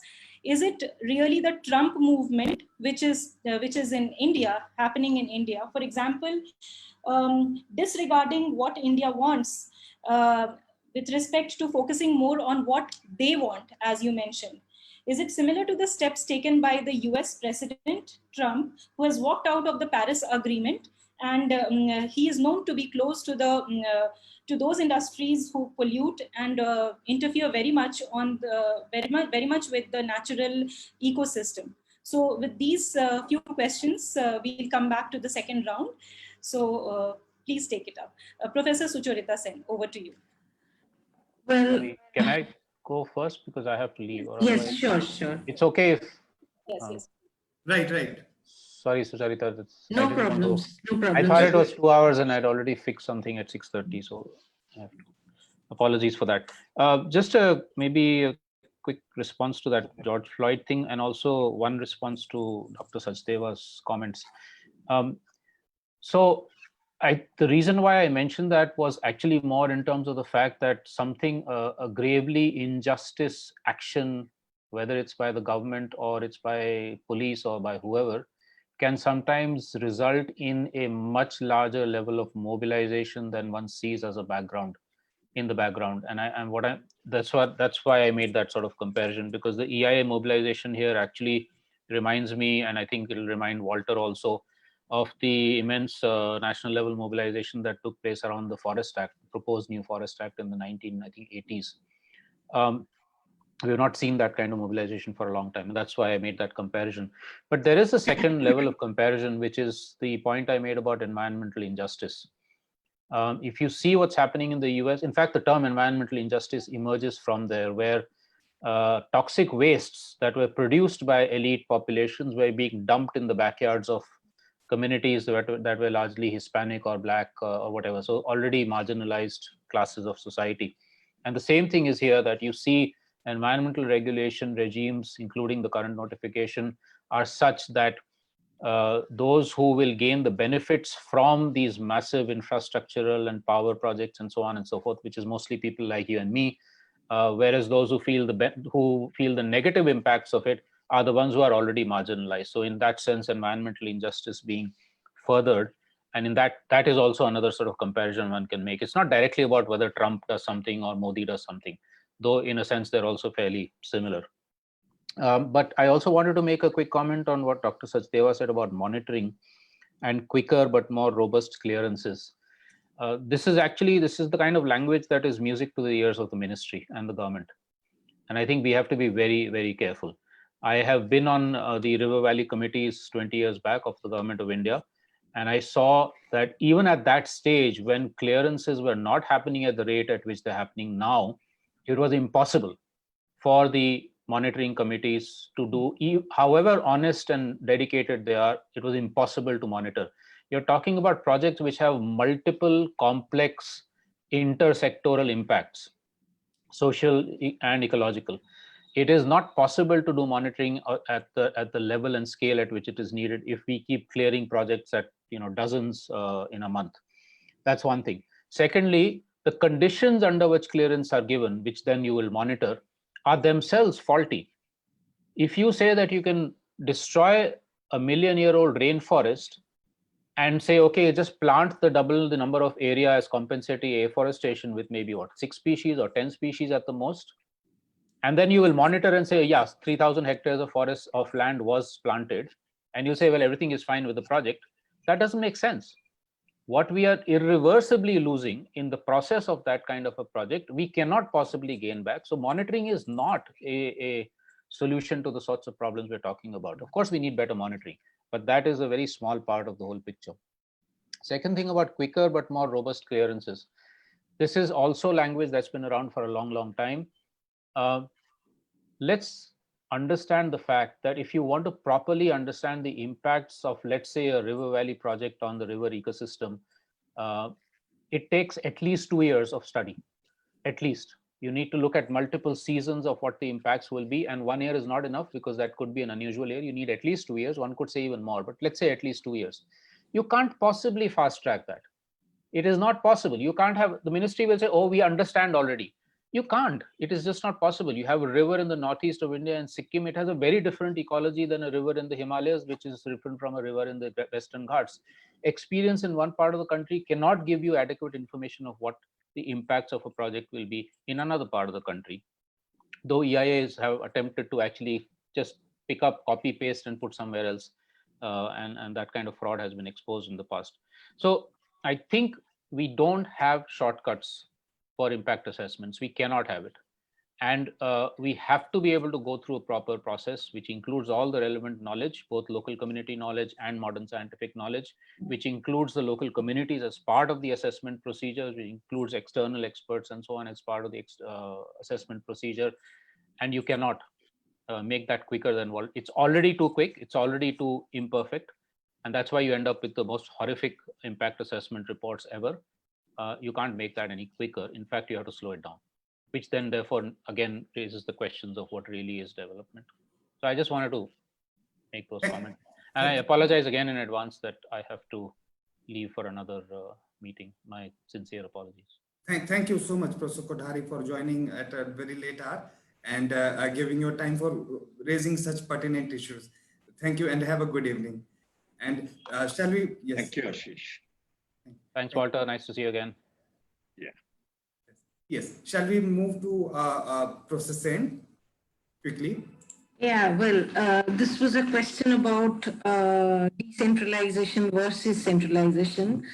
Actually, this particular draft does not make the pretense of decentralization too much. I mean, which many other policies do.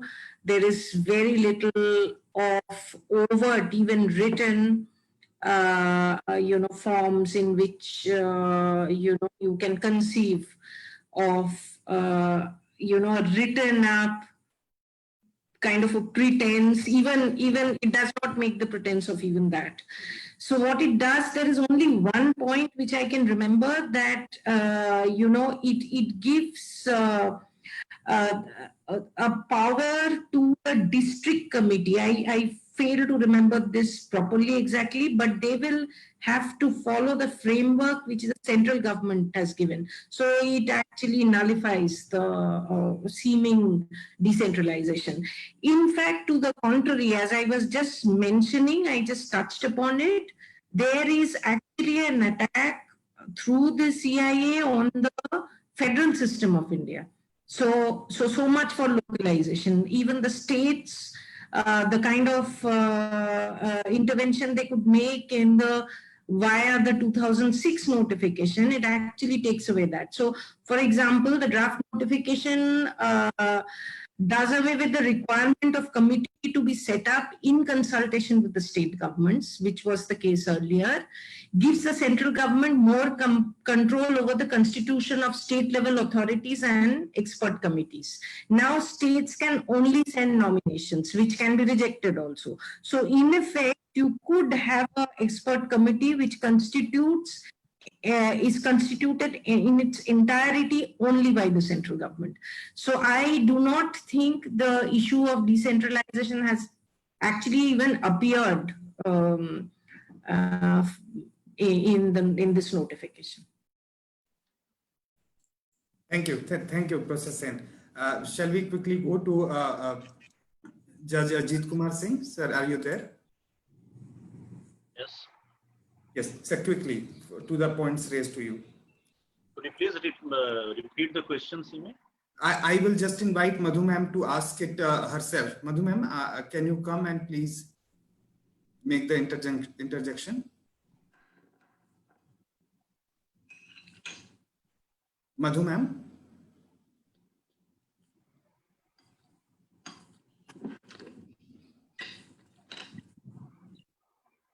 Dr. Mehta, you can ask the question once again. Yes. I think ma'am is there. Yes, ma'am is here.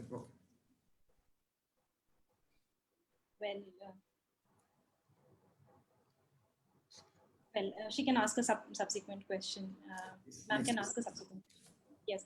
So, sir, my question was, Ms. Madhu Sareen rightly pointed out, rightly or wrongly, based on your perspective, that clearly the draft violates several rights and provisions. So what, as a legal practitioner, would you like to respond to the fact that she raised is, on the one hand, you are a violator and you violate the laws, but the law, the judiciary, would pardon you. So what is the scope for the chances for rectification of the draft environmental assessment, impact assessment notification?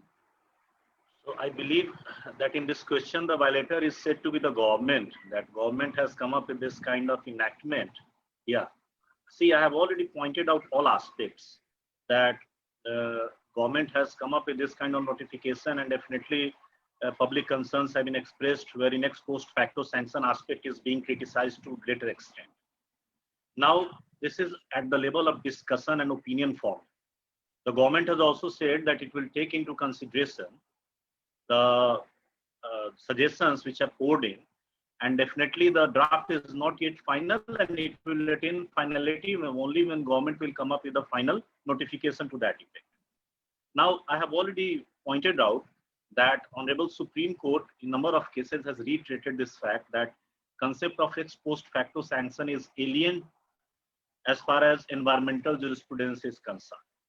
So judicial system, for that matter, as of now has not approved it. Now, what remains to be done in future, if the government comes up with a notification which conforms the public sentiment, then definitely the draft is not going to be challenged. Otherwise, the remedy would lie in challenging the same before the judicial forum itself. So this remedy is open to the public at large. Right now, it is at nascent stage. It has been mooted. It is yet to be given finality. And everybody is looking forward to the government right now that government may accommodate their wishes and concern. And if at all that will not be accommodated, then definitely the public, for that matter, or organization will move to the courts or appropriate forum for seeking redressal. So as of now, the stand of Honorable Supreme Court has been quite clear that no, there cannot be ex post facto sanction. 94 EIA, 2006 EIA does not envisage the same.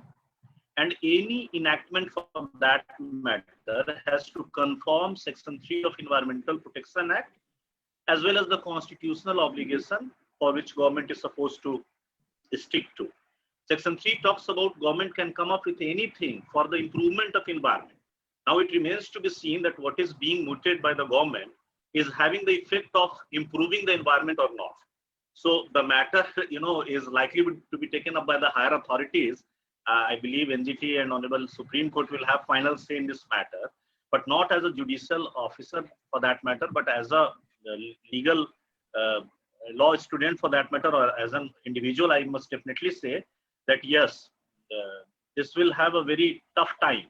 This EIA draft will have very tough time to prove its constitutionality and prove its ability before the legal forum. So, as far as judiciary is concerned, I have already pointed out that right from elevating it to the level of fundamental right to have a clean environment to the level of fundamental right, to the incorporation of, environmental studies in school books has been all possible because of the judicial activism, has been all possible because of the judicial pronouncements. So judiciary has been alive to the situation that environmental concern cannot be relegated on the back seat. And if at all development and environmental concern have to be balanced, then definitely, a conflicting interest is supposed to be balanced while adopting a pragmatic approach. And environmental concern can never be allowed to be relegated on the back seat. And judiciary has always advocated the stand of environmental concern as of now.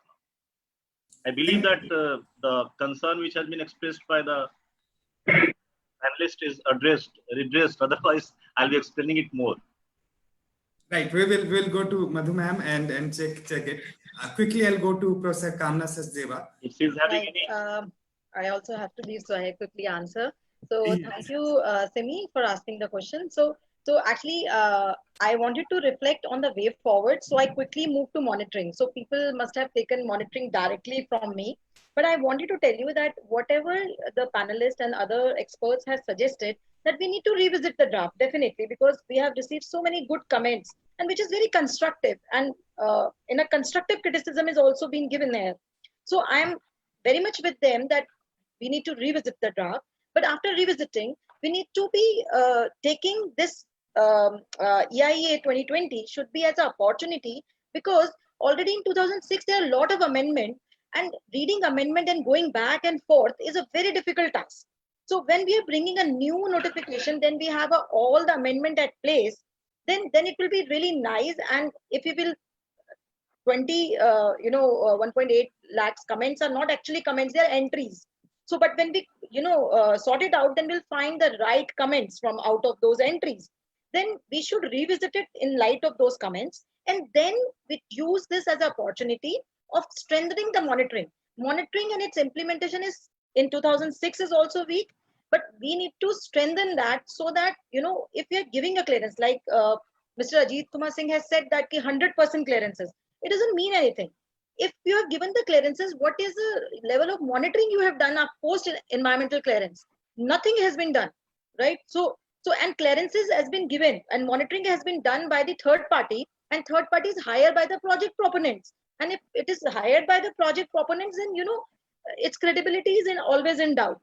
So my only submission for the monitoring work is that first revisit the draft and then take the opportunity of this notification as to strengthen the monitoring mechanism, which is very much required for a longer projects, big projects, so that at every stage we have a monitoring and course correction inputs. So that was my submission. Thank you. Thank you, Professor Sachdeva. I totally agree with you on this point of strengthening. May I add something to it? If I may kindly be permitted to add something to it. But sir, after Madhu ma'am, she will respond to you just after this, because she asked you the question. Aspect I wanted to add something. Yeah, okay. Let her ask. Okay. I will just go. Madhu ma'am, are you there? May proceed? Yes, please.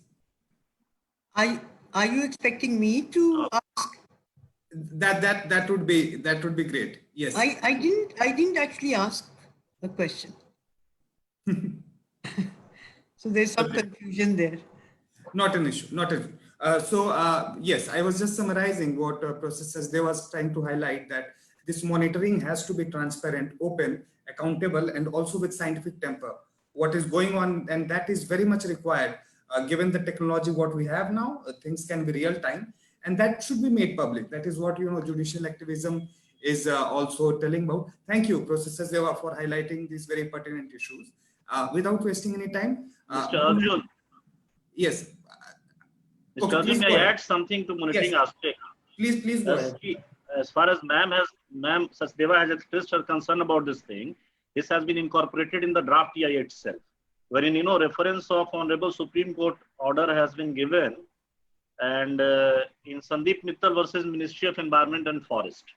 Yes, and the government, Honorable Minister has also said that we are working on the second aspect. We are yet to come as far as monitoring aspect is concerned. Definitely, if you are there to ensure transparency, fair enough, go ahead. If you are there to curtail the time frame required for environmental clearance, fair enough, go ahead. If you want to put an end to red tape, very good, go ahead.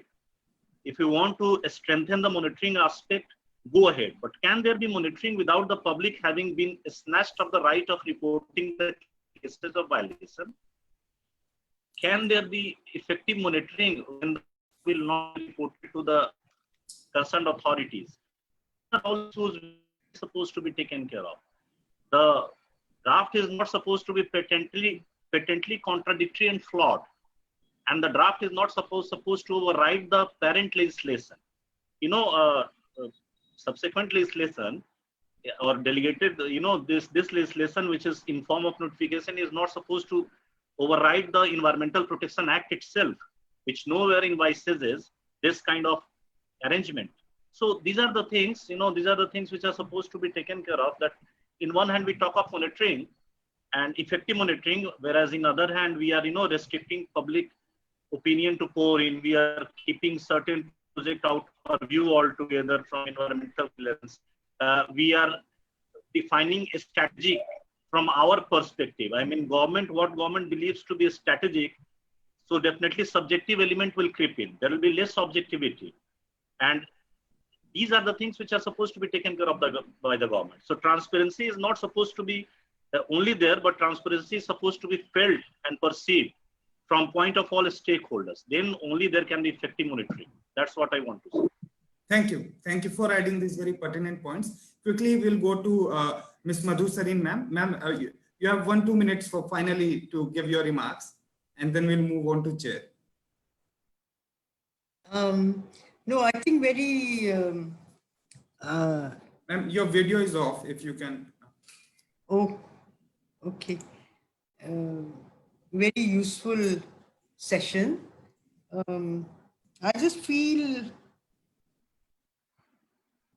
you know, this whole notification really needs to be withdrawn and redone. It's just full of too many contradictions, and in fact, it will encourage violations. So my personal view is that this notification needs to go. It's not a question of fiddling a little bit here or there. It has some fundamental, you know, weaknesses. And it seems, as I think it came out in the discussions earlier also, it seems more concerned with, you know, facilitating ease of doing business than protecting the environment. And we really need an EIA which is focused on protecting the environment and not the other way around. Okay. Thank you. Thank you, ma'am, for highlighting ease of doing business vis-a-vis also ease of living. You know, that is very pertinent points coming out. Without any further ado, Prof Fernandez, the floor is all yours to summarize. Yeah, thank you very much. It was a very good session. Unfortunately, I'm extremely sorry that I had a problem with my computer. The first time, a brand new computer, using it for the first time, and I was not familiar with it. I'm extremely sorry about it and caused many problems. Now, a few points, common points to all the panelists. The first is centralization of power that comes out of the EIA. And that is not merely in the EIA, but overall, the overall approach today seems to be centralization, which is not a question of center versus the states. Centralization by sidelining the people, the real stakeholders of the environment, and that is basic to the EIA and many more of our policies. That's where Professor Sucharita Sen reminded us that what it does is to destroy people's rights, not just in the environment, but in every aspect. Link it with the labor laws, link it with a new economic policy, link it with many other religious, secular policies, and you see a commonality of approach. And that is something that we need to look at very carefully. That centralization, not just at the state versus the center level, but people versus the state. The center taking over, pushing its views down to the state level, but panchayat level and to the people, without really giving the people a chance. People cannot even report today back to the people on areas that are that concern them. I think that is very dangerous, which means that the EIA was not very strong, but the EIA as it exists had many positive points. A weak or not very strong EIA is being made weaker. And that is something that we need to resist. And that is where, as Ashish Kothari said, we need massive mobilization of people. The type that happened in the mid-90s around the forest bill and the rehabilitation policy that really got the government to abandon the forest bill. It has not been revived. It has been brought in through the back door through rules in some aspects, but it had to abandon the forest bill. And that is what we need, as Ashish said, today. In other words, also we have to realize that there are no shortcuts to the protection of people's livelihoods and to the protection of the environment. The two aspects that are interlinked, and both of them are being ignored by the draft EIA. The question that has been asked is, what is the EIA doing? Is it meant for the protection of the environment or for its destruction in favor of private profit? I think we need to go back to the development paradigm and ask ourselves, what type of development do we need? Where do people stand? Where does the state stand? Where do does the political component versus the industrial component stand? Is it only a question of the GDP or combining GDP with people's growth and the protection of the environment? If we do not combine those three, we have failed our future generations. Thank you. Thank you very much for having so much glitches and trouble at start, but we are so delighted and so thankful that you chaired this session so well.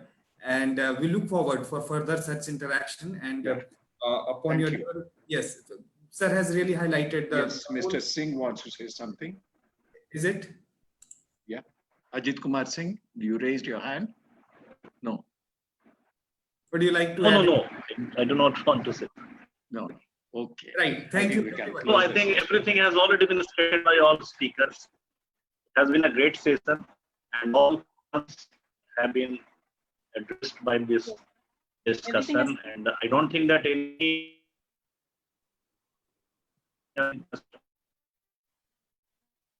You've lost okay, Mr. thank Singh you. for a bit. Right. Yes, everything has been stated as you have rightly said, sir. We can except for vote of thanks. Simi, please go ahead. The vote of thanks. Yes. Thank you. Thank you very much to all the distinguished panelists for joining us this evening and for being so generous with your time. On behalf of Impact and Policy Research Institute, I extend my gratitude to Professor Walter Fernandes for having chaired this session today. I thank Dr. D Raghunandan, Professor Sucharita Sen, Mr. Leo Saldanha, Mr. Ashish Kothari, Professor Kamna Sachdeva, Ms. Madhu Sareen, Mr. Ajit Kumar Singh, Professor Brijesh Kumar Dubey, and Ms. Sara Suresh.